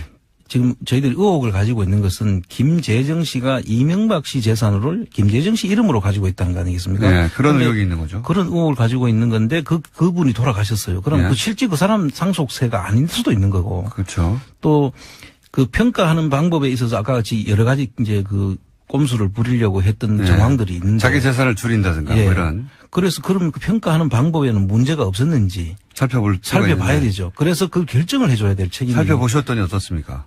제가 볼 때는 상당히 문제가 많죠. 네, 어떤 문제가 있습니까? 국세청에서 세무조사를 해서 그 평가를 특별히 이익을 예. 뭐 올해까지 계산 2009년도가 예를 들어서 그까지 계산을 한다 그러면 2010년도로 이익을 넘기는 방식으로 해가지고 줄인 정황도 있고요. 아, 그래요? 그러니까 세금을 덜 내려고 우리가 돈 못 벌고 있어요. 예, 그렇게 이제. 그렇게 하려고 올해 번 건데 내년으로 떠넘겨버린다. 장부상. 이익을 이제 이연시키는 거죠. 네. 그래서 그 다음 해에 이익으로 이제 화하는 방법으로 해서 이거 상속세 줄이는 방안까지 연구가 했더라고요. 아, 그래요? 그런 사항들을 국세청이 사실은 제대로 조사를 할 필요가 있는 것이고요. 네. 그 다음에 또 한 가지는 물납 문제가 있습니다. 주식으로 냈던 거. 예, 물납. 주식으로 물납을 했는데. 그 자체가 문제입니까? 그 자체가 문제죠. 왜 그렇습니까? 그 물납은 제일 가장 국가가 그 물납을 받아서 현금으로 환가하기 쉬운 것부터 받는 것이 원칙이죠. 그렇죠. 세금은 현금으로 받아야지. 뭐 정부가 주식 투자하는 것도 아니고. 심지어는 지금 여기 이건 좀 케이스는 다릅니다만 비상장 주식 같은 경우에는 그 주식 자체를 이 가공으로 이익이 있는 것처럼 실제로 이익이 없는데 이익이 있는 것처럼 하는 기업들이 비상장 기업들이 많습니다. 그 이유는 건설업체 같은 경우에 이제 강급공사를 입찰을 한다든지 할 때 이익이 나는 기업이라야 점수가 올라가거든요. 그렇겠죠. 또 자금이 부족한 사람들은 은행에서 돈을 빌리기 위해서 실제로 이익이 없는데도 분식을 해가지고 이익이 있는 것처럼 해가지고 돈을 빌릴 때 유리한 그렇죠. 그거를 갖기 위해서 합니다. 그런 경우에는 사실상 그 이익을 가공으로 만들어놨기 때문에. 가짜로 만들어놨기 예, 때문에. 가짜로 만들어놨기 때문에 그 기업 가치가 사실은 그만큼 안 되는 것이죠. 그래서 세금을 그 가짜로 만들어놨는 기준으로 해가 주식을 판단해가 비상장 주식을 물납을 했을 경우에 종이 쪼가리를 지고 있는 경우가 많습니다. 그렇겠네요. 그러니까 비상장 주식 같은 경우에는 주식의 가치가 명확하게 산정이 안 돼 있는데. 그렇습니다. 그 회사가 회사의 가치를 부풀려서. 예. 산정하게 하는 방법을 쓰는 경우가 많기 때문에 그럼 비상장 회사 같은 경우에는 주식으로 물납을 안 받습니까 보통은? 가급적이면 안 받으려고 그러죠. 그렇겠죠. 낼 수 있는 현금이 있다든지 부동산이 있으면 우선적으로 그게 내게 하고 또 상장 주식 같은 경우는 상장 주식은 바로 환가가 가능하니까 그렇죠. 상장 주식을 먼저 받게 돼 있고요. 그렇죠. 모든 것들이 안 될 때 이제 비상장 주식도 이제 받는데요. 하다 안 되면. 안 되면. 그런데 이 케이스는 조금 다릅니다만은 그 비상장 주식을 받도록 하기 위해서 왜냐하면 자기들이 오로지 좋은 기업이니까 이게 앞에서 이야기한 그런 거하고는 다른 거니까 그 남들 손에 들어가는 걸 싫어하는 그렇죠. 임에도 불구하고 정부에 보관돼 있어야 안심할 수 있는 그런 주식이지 않습니까 이게. 그렇게 의심하고 있습니다. 저희가 그렇습니다. 매우. 그래서 그거를 하는 그 제도를 하는 과정에서 어떤 꼼수가 동원됐나 하면 전번에 이야기했던 충북 옥천 땅 같은 경우는 150만 원, 35만 평이 150만 원 정도 그 채권 최고인 190만 원이지만 150만 원 정도를 가지고 물납을 근저당권을 설정해 놓고 30년간 그 지상권을 설정해 준 그런 케이스 아닙니까? 그런 케이스라면은 그 정도 액수라면 해결하라라고 하고 그 땅을 받았어요. 그렇죠. 그거는 사실 문제가 될 게 없죠. 그 한가가 적어도 150만 원 이상 되지 않겠습니까? 그런 것부터 먼저 낼 수 있는 것들은 다 땅에 뻔히 있는데 그렇죠. 그 땅으로는 안 받았다는 거잖아요. 그렇죠. 뻔히 알면서도 뒤져보면 그 근저당이 150만 원밖에 안 되니까 이거 해결하고 이 땅으로 내라 이렇게 해야지 정상인 거죠. 그래서 어제 이제 국감장에서 박영선 의원께서 그 물납 제도에 대한 문제점을 지적을 했고요. 그랬더니 김동연 부총리가 그 이야기를 하죠. 앞으로 이 물납에 대해서 검토를 다시 해서 제도를 정비를 하겠다. 제도 정비는 앞으로 하고 이미 벌어진 거 어떻게 하면 다시. 그래서 그거는 이제 사실 지금 남았는 상속세 부분은 조사를 할 수 있는 기간이 남아 있습니다. 지금 아직도 남아 있습니다. 보통 이제 부가제척 기간이라는 공소시효 기간이 이제 보통 5년인데 상속세는 10년이에요. 10년. 그럼 2010년도니까 지금 아직 충분히 남아 있는 기간, 2010년도니까 남아 있고요. 다스는 공소시효 남은 게 많군요. 그렇습니다. 그러고 또 이명박 대통령과 관련된 것들은 대통령 재임 기간은 또 공소시효에서 빠지지 그렇죠. 않습니까? 아까 말씀하신 100억 정도 되는 비자금이 발견됐다 하는 것도 이명박 전 대통령 임기 5년 동안은 공소시효가 중지되기 때문에 특허법은 10년이거든요. 그렇죠. 그러니까 2005년에 했어도 15년간은 유효한 거니까요. 그렇습니다. 2020년까지는 가능합니다. 제가 볼 때는 이 다스에 대한 전수조사가 필요한 부분이다. 그 다스가 누구 겁니까? 라는 게 요즘 유행이지 않습니까?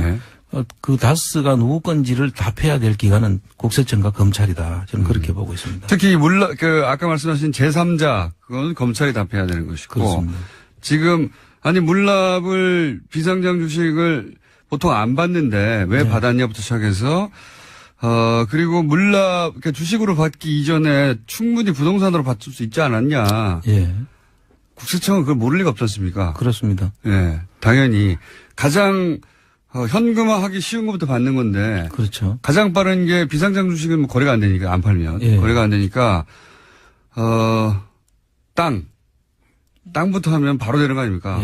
우선 환가하기 쉬운 것부터 이제 해야 된다면 땅이 당연히 들어갈 거고요. 그다음 회원권이라든지 다른 상장 주식이라든지 이런 것들을 먼저 팔아가지고 이제 환가를 했어야 되죠. 국세청이 부동산을 팔아서 내라고 충분히 할 수 있는데도 불구하고 그건 안 하고.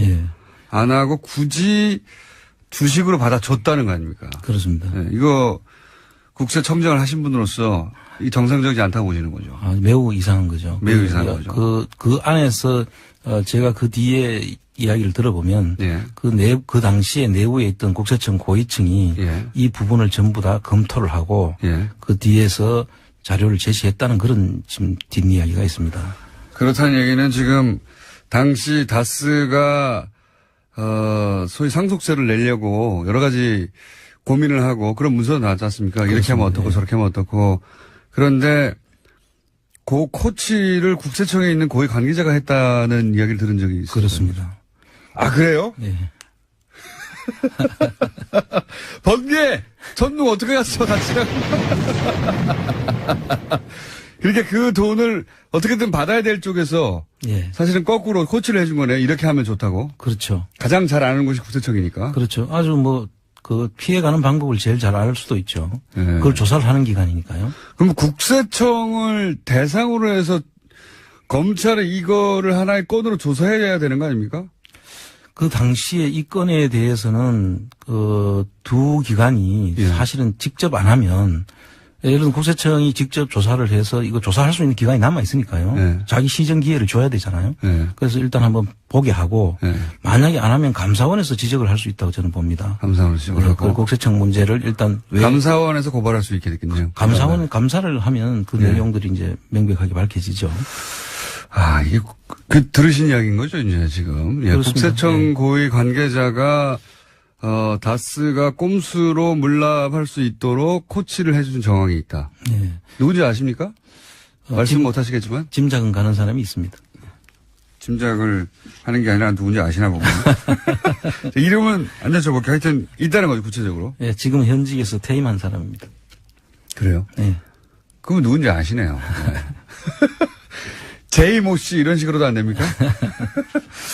그 코치를 받았겠거니 했는데 그러면 자산관리공사도 당연히 연루되어 있을 수 있겠습니다. 그렇게 봐야 됩니다. 이 자산관리공사에서 사실 그때 세금이 한 450억 정도 되는 고위층이라면 어느 정도 고위층입니까?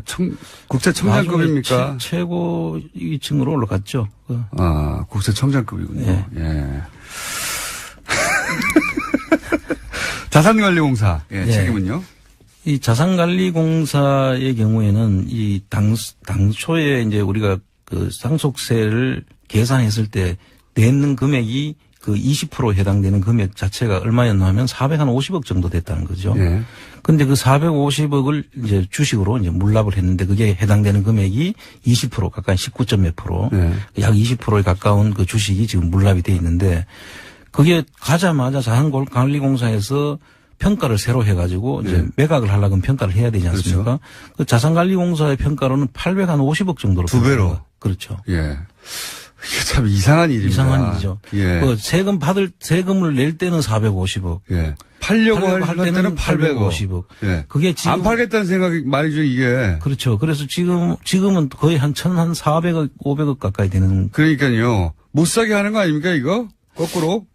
그래서 지금 현재 저희들이 이제 보는데 이 비상장 주식이라는 것은 예. 사실 주식을 보면 49%, 7%를 가지고 있어도 그 4% 부족한 것이 어디에 붙느냐에 따라 51%를 가진 경영권을 가진 그렇죠. 사람만이 사실 문제가 있거든요. 보통 상장 주식 같은 경우에는 지분을 가지고 있어도 상당한 그 투명성이 보이는데 비상장 주식은 경영권을 가지지 않으면은 사실상 의미가 없는 거거든요. 네. 그렇지만 저희들은 이제 3%라도 우리가 확보해가지고 네. 정보를 알려고 하는 것이고. 그거 알아보시고 있습니까? 예, 지금 계속 알아보고 있습니다. 예, 방법이 보입니까? 예, 지금 조금 몇 가지 문제점이 있어서. 한 사람 앞에 한 15만 원씩 사가지고 10만 명만 모이면 저희가 다스 경영에 참여하거나. 경영에 참여할 수 없고요. 네. 그 다음 또. 경영에 참여 못하시면 경영의 정보를 요구할 수 있는 권리가 이제 생긴 3%를 가지면 여러 가지 이제 우리한테 권리가 주어지는 것이니까 그 3%를 가지는데 이게 이익 없이 여기에 참여해야 될 사람들이 있습니다. 그 이게 예를 배당을 하는 회사 같으면 경영권을 가진 사람들이 배당을 결정을 하는데 배당을 안 하고 계속 가지고 있으면 그 돈 그만큼 넣어놓고 계속 이게 그 사람들한테 그 인내를 해라고 우리가 15만 원 해야 되는데 15만 원 정도 가진 분들이 손해는 아니지만 거기에 대한 수익을 활용을 못 하니까요. 기회비용이 사라지는 거죠. 그래서 이런 그분들을 강요를 해야 되니까 그걸 어떻게 이제 우리가 해결을 해야 되는지 그런 부분들도 좀 고민해야 될 부분이 주주총회에 계속 참석해야죠. 그래서 이제 정보를 알려주고 그분들한테 우리가 보상해 줄 수 있는 것은 이 다스가 어떻게 움직이고 있다 하는 정보를 파악해서 돌려주는 그게 네. 사실상 그분들한테도 우리가 해줄 수 있는 혜택이라면 혜택이거든요. 예. 얼마나 밉겠어요. 하여튼 이게 간단한 문제는 아니어서 계속 알아보시고 있는 거죠. 그렇습니다. 합법적으로 제대로 할 수 있는 방법을. 그리고 이런 지금까지 그 청장님이 사실 저희 방송에 처음 출연하신 거는 최순실 예. 해외의 은닉 재산으로 보여지는 수정되는 재산들 네. 찾아서 이걸 국민들한테 되돌려 줘야 된다고. 그렇습니다. 자비로 계속해서 독일을 돌아다니신 거 아닙니까? 그렇습니다. 그래서 일부를 찾아내기도 하셨고. 그러다가 그걸 쭉 하시다가 주진우 기자가 다스 관련 문서들 잔뜩 들고 와가지고 이제 갑자기 이명박 전 대통령 재산 찾기를 지금 하고 계시는 거 아닙니까? 예, 찾아 돌려주기. 예, 그렇습니다. 다스는 누구 겁니까? 아니고 대답이 계속 없으면 우리 주둔 거예요. 어떻게 전 이명박 대통령이 만약에 주인이라면 네. 저희가 찾아주면 저한테서 엄청 고마워하겠죠. 본인도 모르고 있으니까. 자기는 아니라고 주장했는데. 본인이 아닌가 보다 생각하고 살고 있다가 우리가 재산을 찾아주면 얼마나 좋겠어요. 그렇죠. 예. 그런데 이런 걸 다 묶어서 이렇게 낱개로 할 게 아니라 국민재산 되찾기 운동본부를 만드신다면서요. 예, 지금 저희들이 이제 여러 가지 이런 찾는 활동에 동참하는 분들이 많은데요. 특히 그 해외에 있는 교포들이 네. 성화가 지금 아주 많았습니다. 그동안에. 독일 교민들이 그러신다는 얘기는 들었는데 또 다른 데도 그렇습니다. 미국도 지금 미국에서도 지금 큰 불이 붙었습니다. 지금. 그래요? 예, 왜 이거 안 하느냐. 이명박 전 대통령 재산이 미국에 있답니까? 뭐 지금 뭐 여러 가지 지금 전에 우리가 그 저수지 게임 예. 캐나다 쪽에 계신 분들. 하는데 그게 다 이제 연결되는 그런 과정인 것 같고요. 그 이야기들이 많이 있어서 그분들이 지금 국내에 있는 분들보다 더 훨씬 더 성화가 심합니다. 빨리 찾자. 나도 도와줄 테니까 이런 분들이 많아요. 뭐 왜 안 찾습니까? 이러고 있습니다. 지금.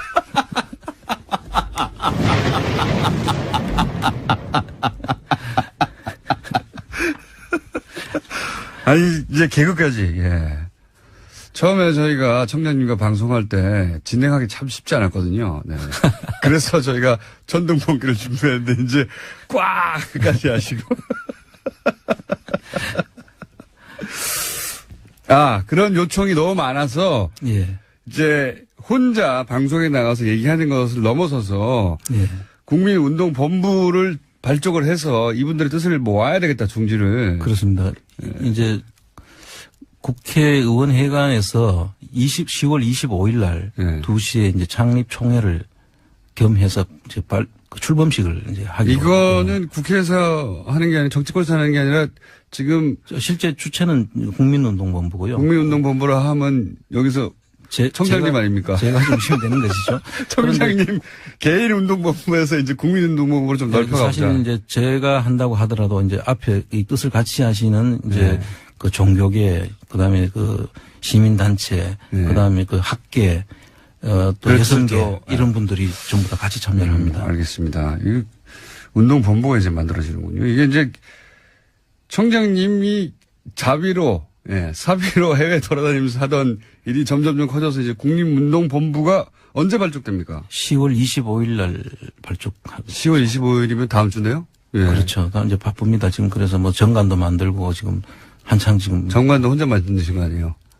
예, 뭐 같이 그 노승일 부장이. 개인 운동본부에서 국민운동본부로. 노승일 부장이요? 예, 노승일 부장이. K스포츠. 예, 그 재단법인 만들고 그분 요즘 하는데. 백수죠? 근데 재단법인하고 그 최순실 씨한테 상당히 많은 기법을 배웠더라고요.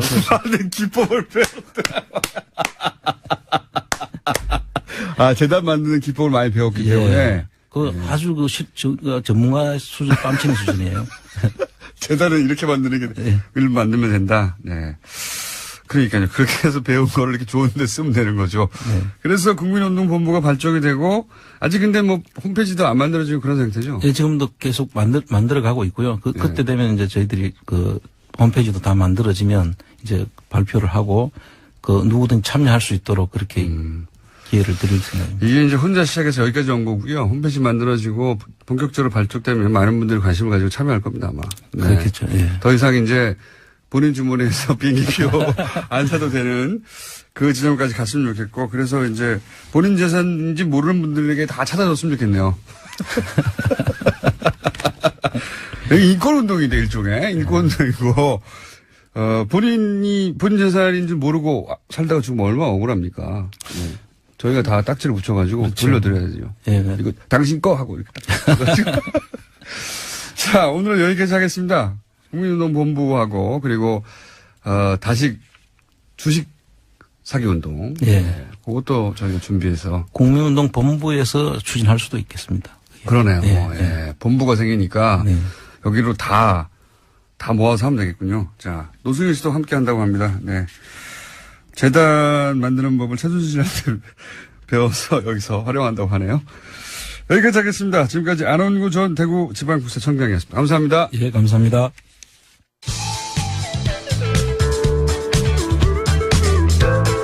매혹적이고 상큼한 국민 시사 요정 김어준입니다.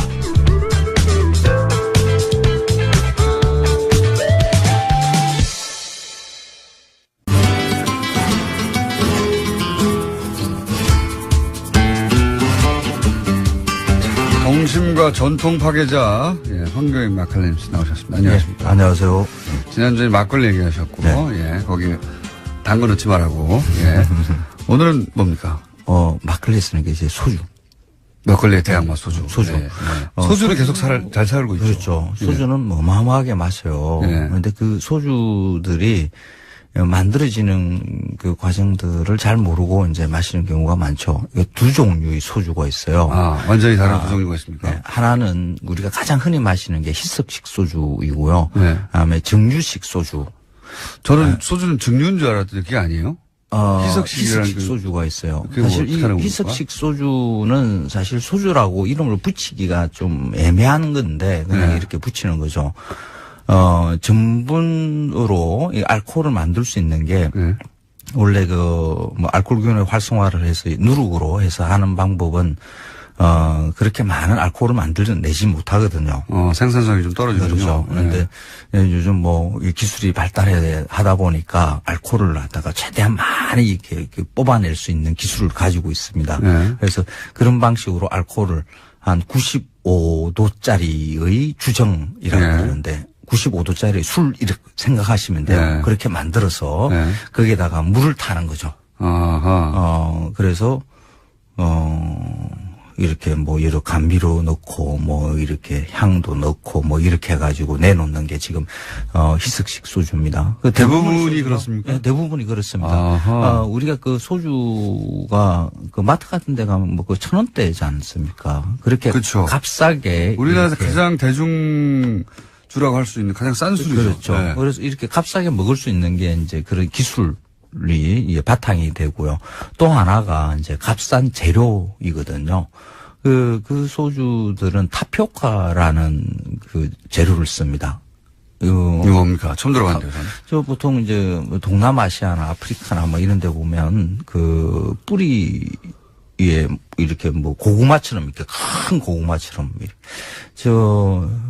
그쪽 지역에서는 보통 이걸 식량으로 이렇게 쓰는 거였는데 그게 전분을 아주 값싸게 확보할 수 있는 식물이거든요. 그거는 캐고 난 다음에 그 위에 있는 줄기와 뿌리 그냥 박아 놓으면 또 거기에서 또 나와요. 또 나오고 또 나오고 하는 그렇습니다. 그래서 값싸죠. 그래서 그 타피오카를 가지고 지금 우리가 그걸 수입해서 그렇죠. 소주를 만듭니다. 거기서 전분으로 발효시켜가지고 95% 그렇죠. 만든 다음에 그다음에 물이랑 기타 등등 섞어서 20도 정도로 맞춘다. 그렇죠. 그런 거군요. 10몇 도짜리 이런 것도 나오죠. 그래서 그 타피오카가 본격적으로 들어오는 게 1970년대 말이거든요. 그 이전에는 사실 고구마로 소주를 많이 만들었죠. 고구마로? 네. 고구마 소주는 한 70년대 이전에 태어나신 분들은 다 이렇게 고구마 소주를 드셨을 겁니다. 그 옛날 조선시대 같은 경우에는 이제 물론 쌀로 한 소주를, 전통적인 방식의 정류 소주를 마셨을 거고요. 이 고구마 소주에서 타피오카 소주로 넘어가는 과정에서 우리나라 농업 운동사에서 아주 중요한 사건이 하나가 벌어집니다. 1976년이었는데 그때 이제 한평 지역에서 고구마를 농민이 생산한 것을 농협과 수매를 해서, 농협이 수매를 해서 주정회사로 이렇게 주기로 했는데, 네. 소주회사죠. 네. 주기로 했는데, 농협에서 그걸 수매를 안 한 거예요. 왜요? 주정회사에서 무슨 어떤 조작을 하기 위해서, 그리고 타피오카가 이제 그때부터 이제 금토가 되기 시작하거든요. 갈아타기 하는 거죠. 재료 갈아타기. 그래서, 한평 지역에 있는 그 고구마 재배 농민들의 고구마가 막 썩어 나가고, 막. 원래 거기서 구매해 주기로 해서 재배를 했는데 그걸 안 사줬다는 거죠. 그렇죠. 갑자기. 그렇죠. 사전 통보도 없이. 그렇죠. 그래서 농민들이 그에 대한 손해배상을 요구하면서 시위를 합니다. 예. 그러니까 대한민국 건국 이후에 최초의 농민 투쟁이죠.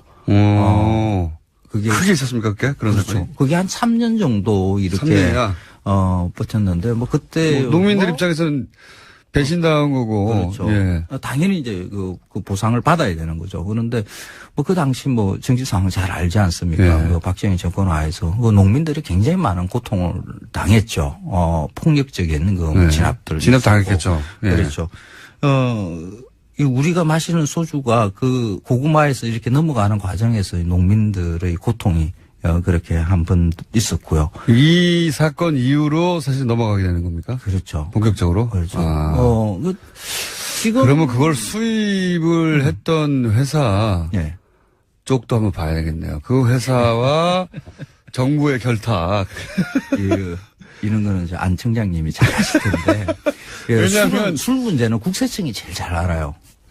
이게 세금을 걷어가야 되니까, 그 관리를 국세청에서 하거든요. 그래서 안 청장님이 나중에 술 문제도 한번 다뤄주시면. 왜냐하면 이거는 제가 보기에는 농협이 술 만드는 회사하고 네. 이게 사전에 싸바싸바가 되지 않으면 갑자기 그 전에까지 계속해서 구매하던 걸 일시에 중단할 수는 없지 않습니까? 맞아요. 이 사건이 뒤에 가서 그 농협과 주정회사와 뭐 정부의 뭐 일부 커넥션. 뭐 식품부 뭐 그때는 농림부죠 하고 뭐 이렇게 그게 밝혀졌죠. 그래가지고 밝혀졌군요. 예, 그래서 막 그러지 않고서 그럴 리가 그렇죠. 없죠. 그런데 이제 우리가 마시는 이 소주가 예. 타피오카를 원료로 하는 이 희석식 소주라는 게 값싸게 우리가 술을 마실 수 있다라는 게 소비자 입장에서는 조금 뭐 괜찮은 일일 수도 있지만은 좋은 술을 마시게 하는 방법도 아니고요. 소주가 지금처럼 그 저렴해질 수 있었던 계기이자 소주의 질이 전반적으로 하락하는 계기입니다. 그렇죠. 이게? 그리고 또 하나가 지금의 그 농업 환경들, 농민들한테도 이렇게 큰 도움이 안 되는 거거든요. 그 일본, 우리 가까이 있는 일본, 그 일본과 우리와 농업 환경이 거의 비슷해요. 뭐 인구 대비대 뭐 농지 면적, 뭐 농민수 이런 게 우리보다 훨씬 또 적기도 하고요. 그 농민수는. 그런데 그 일본에서는 그 고구마라든지 쌀이라든지 자국 생산의 그 농산물로 하는 소주가 굉장히 많거든요. 지역마다 가보면 그런 소주를 만드는 게 굉장히 활성화되어 있습니다. 우리나라도 사실은 그 지역마다 소주가 있었잖아요. 지금도 있긴 있는데 지금은 도별로 그것도 이제 국세청하고 관련이 있는데 국세청이 세금 잘 거두려고 효율을 위해서 이렇게 통합한 거라고 이렇게 보면 돼요. 지역마다. 예. 근데 그 자연 발생적으로 그 지역 사람들이 먹는 소주. 이게 그래서 유명한 중요하거든요. 소주. 그래서 일본 가면 우리는 뭐 그런 걸 지역 특산 소주로 이렇게 많이 사오고 해요. 비싸게 사옵니다. 비싸게 사오죠.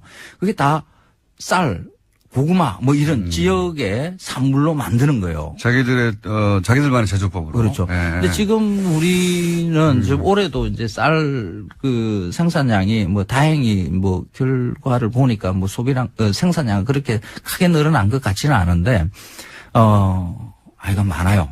쌀이 재고로 넘치고요. 쌀을 정부에서 어떻게 관리하기 위해서 이렇게 따로 시장에서 격리시키기 위해서 돈을 또 막 들여야 되고 하는 일이 많거든요.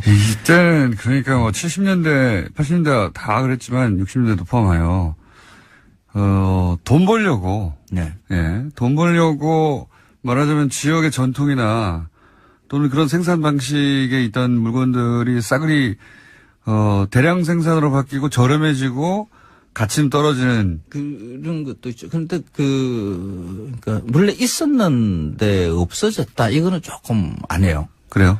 아예 처음부터 없었다고 봐야 돼요. 우리나라에서는 지역마다의 특별한 제조법, 소주 제조법이 따로 그렇게 있지는 않았습니까? 이제 가양주라고 해서 예. 지역마다가 아니라 이제 집집이 술 빚는 법들이 다 달랐죠. 네. 근데 그 가양주가 산업화 근대화 과정에서 그 공장형으로 이렇게 바뀌어 나가야 되는데 네. 그 과정에 딱 그 일제 강점기가 이렇게 물려 있죠. 아하. 일제가 들어와서 그 술의 그 제조 유통에 관련되는 것을 통제를 하기 시작하면서 우리가 의도하던 대로의 이렇게 지형이 구도가 이렇게 만들어지지 못한 거죠. 네. 그래서 예전에 있었는데 그것을 복원한다 뭐 이런 생각을 하게 되면 사실 밑에 있는 자료들을 뒤져보면 가양주밖에 안 나오거든요. 그래서 그런 생각보다는 아예 지금 없는 데에서 새롭게 만든다라고 생각하는 게 나을 수도 있습니다. 우리 힘으로 이제 근대화 못 되다 보니까 근대화 과정에서 보통 다른 나라에서는 이게 산업화, 질이 좋은 전통주가 어떤 상품화되고 이런 과정을 자연스럽게 거치는데 우리는 그 과정을 거치지 못했다. 그래서 일제강점기의 것들을 술들은 보면 다 일본 자본이 들어와서 일본인들에 의해서 술이 만들어지죠. 그래서 그 기술을 사실 그때 당시에 조선인이죠. 그때 당시에 조선인들은 거기서 기술자로 일을 하지 못하고요. 뭐 심부름이나 하고 그러니까 좀 하찮은 일들 이런 것을 일본인들이 맡겼어요.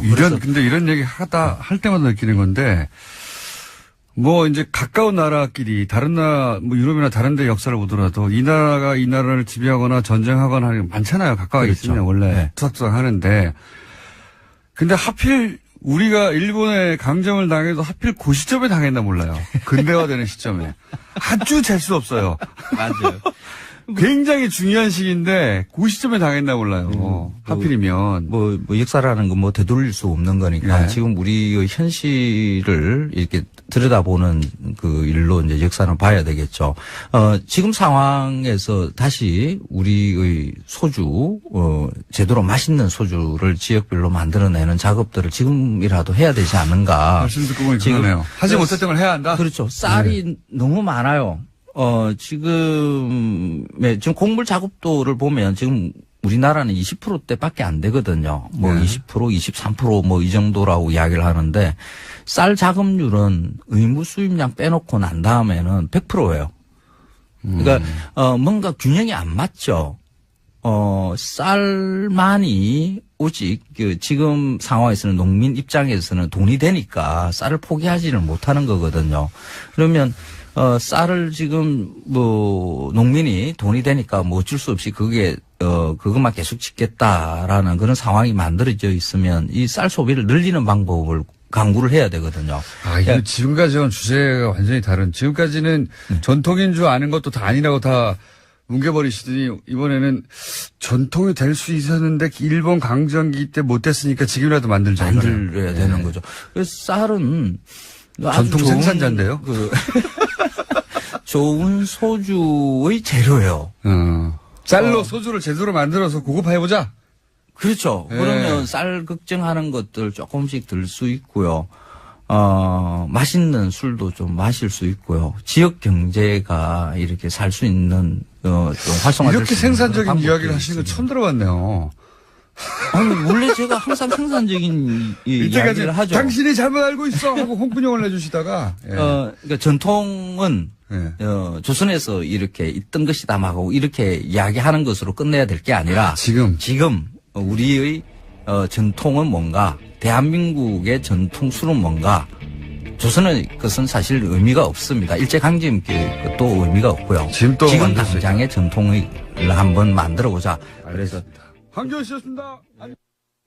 그 다음에 박근혜 전 대통령이 누리고 있는 혜택들을 쭉 얘기하고 사실대로 얘기해 주겠죠. 네, 어제 국감장에서도 굉장히 큰 화제였습니다. 노회찬 의원이 신문지에다 붙여놓고 현재 재소자들이 어떤 상황인지 그리고 박근혜 전 대통령과 비교해서 어떤지를 보여줬었거든요. 재소자들이 얼마나 좁은 데서 있는데 1인당 배정된 공간이 박근혜 전 대통령은 거의 10배 크기를 배정받고 있다.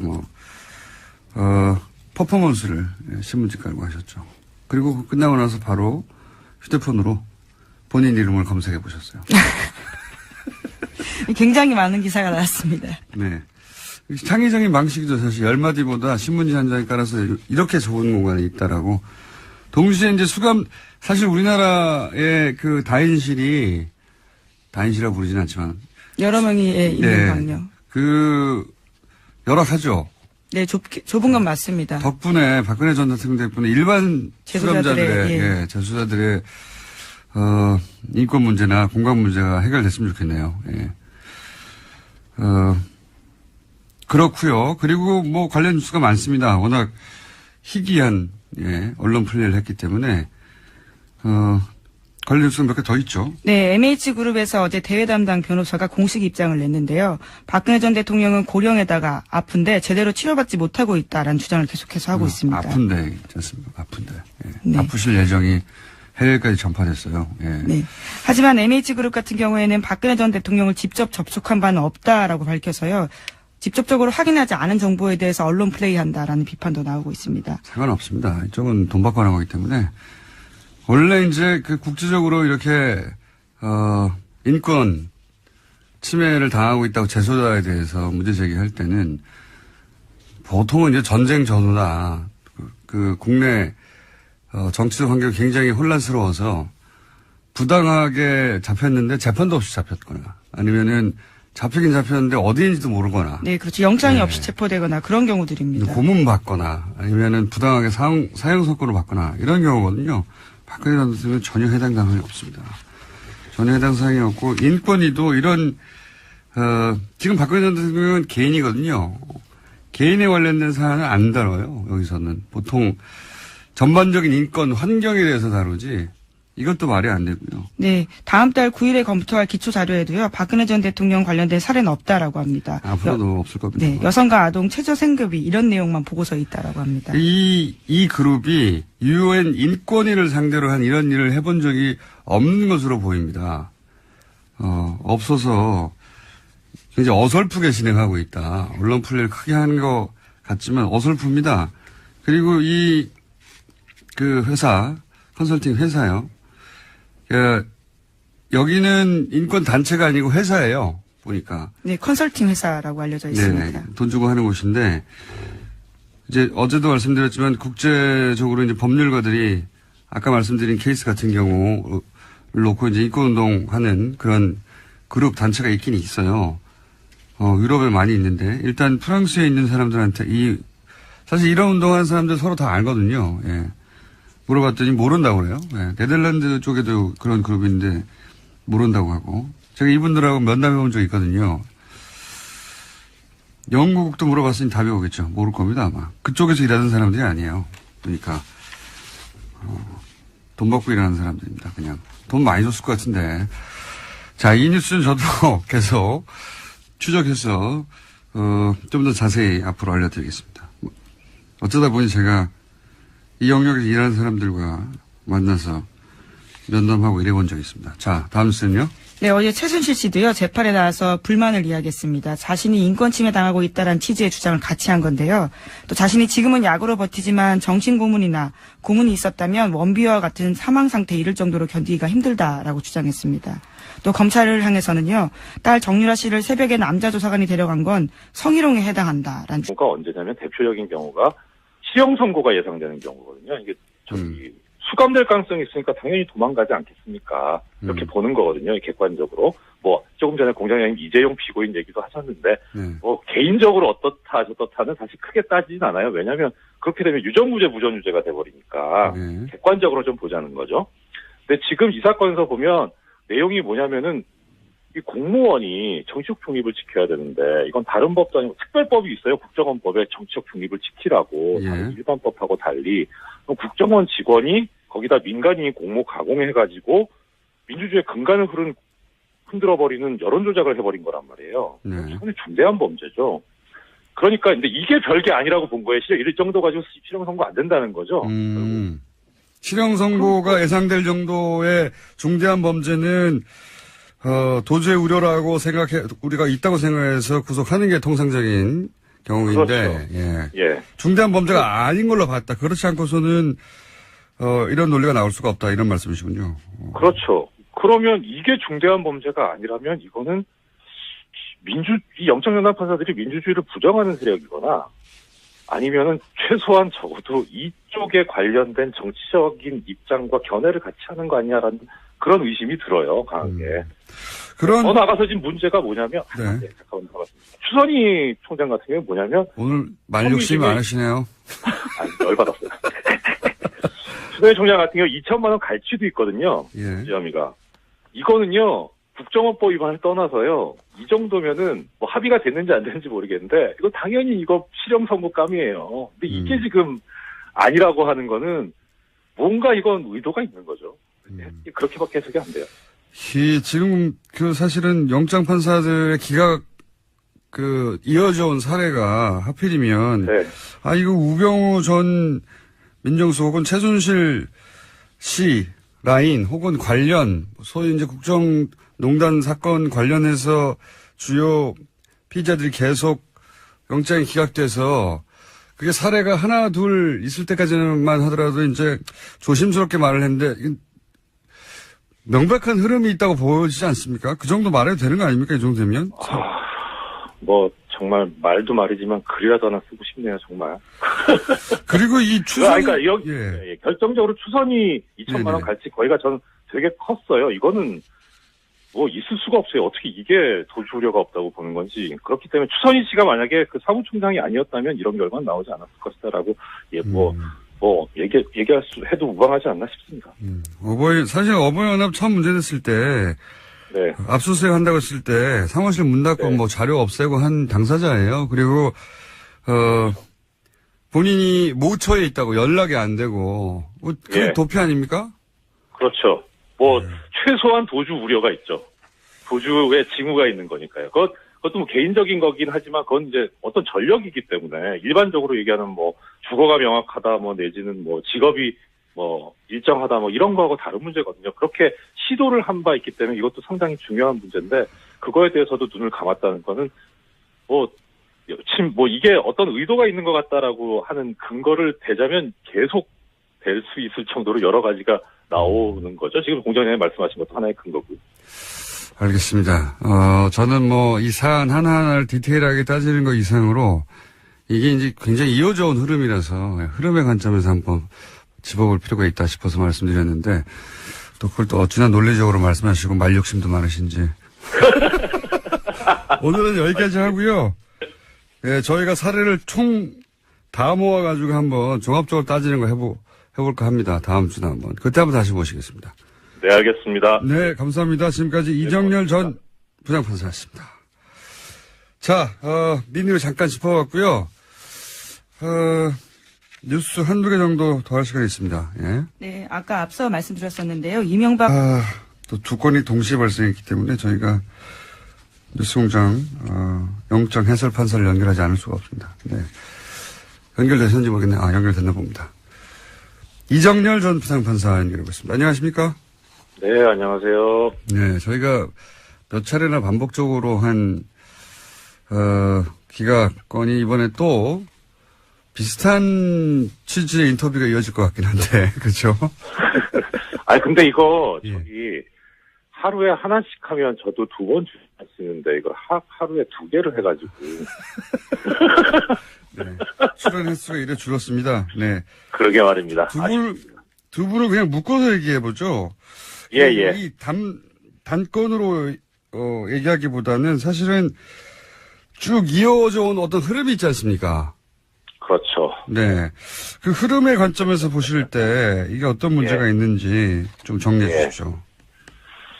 이게 저도 그래도 한때 법원에 몸담았던 사람이라 가급적이면 일반적으로 판사들이 하는 그런 거에 맞춰가지고 좀 말씀을 드리고 다른 여러 가지 의도는 배제하려고 했는데 오늘 거는 진짜 좀 어떻게 할 수가 없네요. 진짜 보니까. 영장 판사도 직접 해보셨잖아요. 일단 크게 저 공장장님께서 이제 두 가지를 묶어서 얘기하라고 하시니까 조금 전에 김 기자님께서 말씀을 해주셨는데 두 사람의 구속영장 청구 기각 사유 중에서 공통되는 점이 하나가 있습니다. 이 사건 범죄 사실에서 차지하는 지위, 피의자의 지위라는 말이 나와요. 네네. 예, 그런데 이제 이 지위라는 말이 보통 이제 언제 쓰이냐면 뭐 어떤 이게 뭐 직급 뭐 이런 걸 말하는 게 아니라 범죄에 있어서의 뭐 주범이냐 네. 아니면은 뭐 수족이냐 손발이냐 이런 거를 의미하는 거거든요. 이 지위라는 게. 네네. 그런데 이제 지위에 비추어 보니까 해서 기각을 했다는 건 결국 지위가 별게 아니라는 얘기잖아요. 네.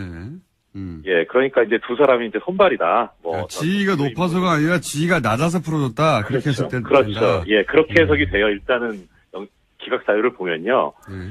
근데 이제 뭐 추선희 총장은 뭐 일단 배제하고 추미호 국장을 놓고 보면 이 양반이 지금 국정원 국장이었잖아요. 네. 국장 정도 된 사람이 이제 별게 아니면 그러면 그 윗선이 이제 당연히 별거겠죠. 그러면. 예. 원장, 뭐 대통령, 이제, 뭐 이렇죠. 그렇죠. 예. 네, 지위가. 근데 원장은 이제 당시 이제 원세훈 원장이었고, 네. 그다음에 이명박 전 대통령 아니면 박근혜 전 대통령. 예. 근데 이제 원세훈 원장은 지금 수감돼 있잖아요. 네. 그리고 박근혜 전 대통령도 수감돼 있고, 네. 그러니까 이 두 사람 뭐 그렇다 치고 이명박 전 대통령 같은 경우에 그러면 예. 이게 윗선이 있기 때문에 그래서 지위가 얼마 안 되니까 기각했다면은 이 세 사람도 다 지금 이 범죄 혐의에 연루돼 있다라는 거로 법원이 본 거 아니냐 이렇게 해석 가능하긴 해요. 논리적으로만 보자면 예. 그렇죠. 근데 예. 그렇게 봤을 것 같지는 않지만 예. 일단 하여튼 그런데 순수하게 법적인 관점에서만 보면 그러면 두 사람은 수감돼 있으니까 어떻든 이 추명호 추선희하고는 차단돼 있으니까 예. 두 사람이 말을 맞추긴 어려울 거예요. 네. 그런데 이명박 같은 경우에 지금 수감이 안 돼 있잖아요.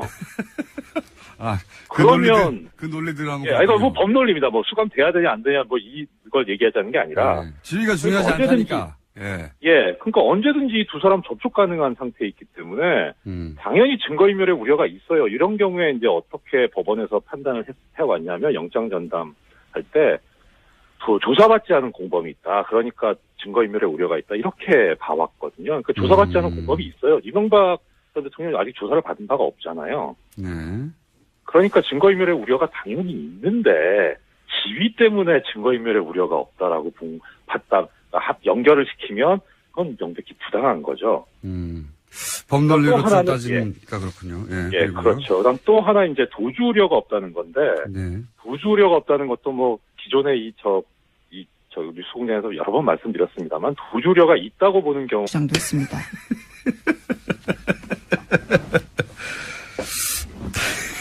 네, 또 최 씨 변호인은 최 씨가 정신적으로 불안해 장기간 안정이 필요하다는 취지의 진단서를 재판부에 제출했습니다. 그러니까요. 정신적인 불안해가지고 지금 장기적으로 그렇게 취하고 있지 않습니까? 조용히 정신적으로 안정을 취하라고. 근데 이제 이런 말들을 보면요, 오토 원비어 이런 얘기도 하고 성희롱이다 이런 얘기도 하고 뭐랄까요? 저는 아무 말이나 막 하는 거거든요. 지금 자기한테 유리하면 자기한테 유리하게만 일방적으로 해석해서 저는 출소하면 다시 재기를 위해서 명예회복과 부활을 위해서 또 자기 재산을 위해서 엄청난 자산가잖아요. 밝혀진 것만 가지고도 수단과 방법을 가리지 않고 그렇게 할 것 같다는 생각이 듭니다. 수감된 상황에서도 정유라 씨가 남자 조사관과 함께 간 것은 그쪽에 연락을 해서 본인이 자청해서 간 것인데 직접 자기가 간 거죠. 네, 조사관이 와서 본인의 뜻에 반하게 마치 데려간 것처럼 계속해서 그런 식의 주장을 하고 있습니다. 보쌈 증언이라는 식의 이야기를요. 과거에 변호사들도 했었거든요. 근데 거기다가 성희롱을 갖다 붙이고 굉장히 차기적이네요. 오토 원비어도 나오고. 이건 전혀 공감대를 얻지 못하지만 본인은 그렇게 생각하는 것이고. 수단과 방법을 가지지 않을 것 같습니다. 저는 출소하게 되면 여전히 재기와 부활을 위해서. 그리고도 아무런 죄의식을 느끼지 못할 것 같고요. 자, 다음 뉴스는요. 네, 자유한국당에서는 오늘 윤리위원회를 열어서 박근혜 전 대통령의 당적 문제를 논의합니다. 수차례 박근혜 전 대통령에게 사실상 자진 탈당을 권했지만 응답이 없었기 때문에 더 이상은 못 기다린다라는 건데요. 혁신위원회 권고대로 탈당을 권유할 가능성이 큽니다. 뭐 답을 할 거라고 생각하고 뭐 질문했나요? 예. 요식행위죠. 지금은 이제 바른정당과 바른정당 탈당파와 통합하기 위해서 명분을 쌓는 것이니까 그리고 동시에 이제 국민의당에서는 그 나머지 인원들과 합치려고 요즘 언론 플레이도 열심히 하고 있더라고요. 예, 일종의 데드라인이 다음 달 13일인데요. 바른정당 전당대회가 있기 때문입니다. 국민의당은 근데 조선일보하고 협력 플레이를 하는 것 같은데 조선일보는 오늘 또 그런 기사가 났던데 국민의당 40명 중에 30명은 통합에 찬성하고 있다. 네, 그렇죠. 예, 어떻게 아느냐?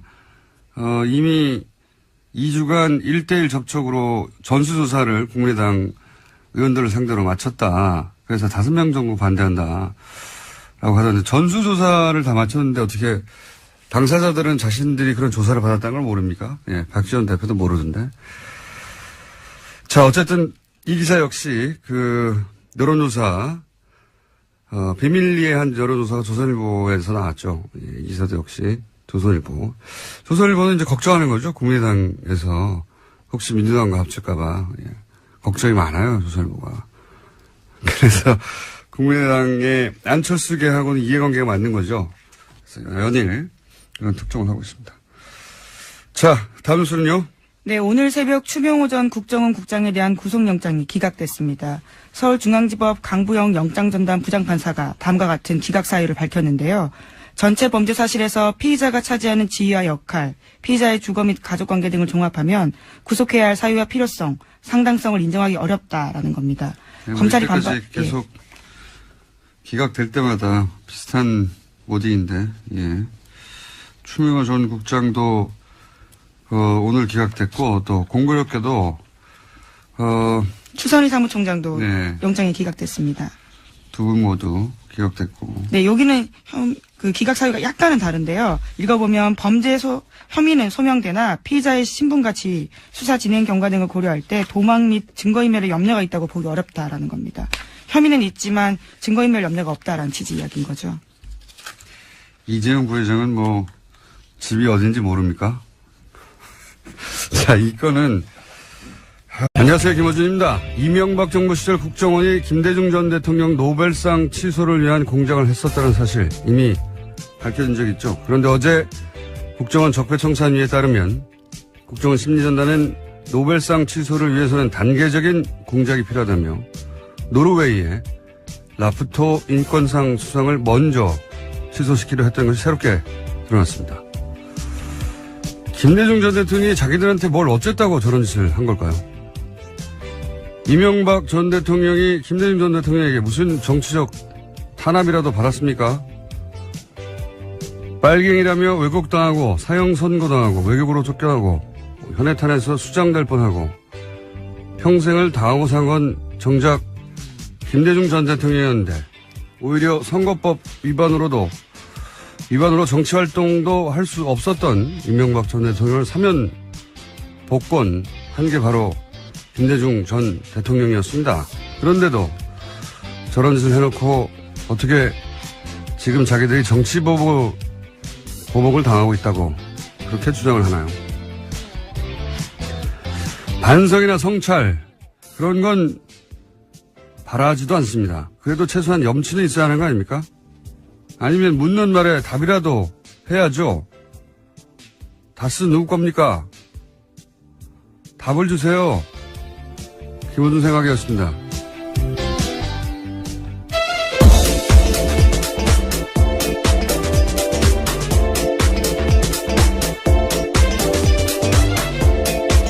시사인의 김은지입니다. 다스는 누구 겁니까? 네, 어제 드디어 이시영 씨한테 기자들이 그 질문을 했습니다. 네. 했죠. 네. 했더니 답은 돌아오지 않았습니다. 네, 당황스러운 답변이. 예. 저랑은 상관없는. 근데 이 상관없다는 것이 그 마약 관련 때문에 조사를 받으러 간 거였기 때문에 그게 지금 상관이 없다고 하는 건지 아니면 정말로 다스가 보내니까 상관이 없다고 하는 건지 답이 좀 애매모호한. 이와간 이제 묻기 시작했는데 답을 안 하고 있습니다. 네. 어제 박지원 전 대표는 나와서 답을 하고 가셨어요. 네, 아주 정확하게 말씀하고 가셨죠. 네, 본인 생각에는 그렇다는 거죠.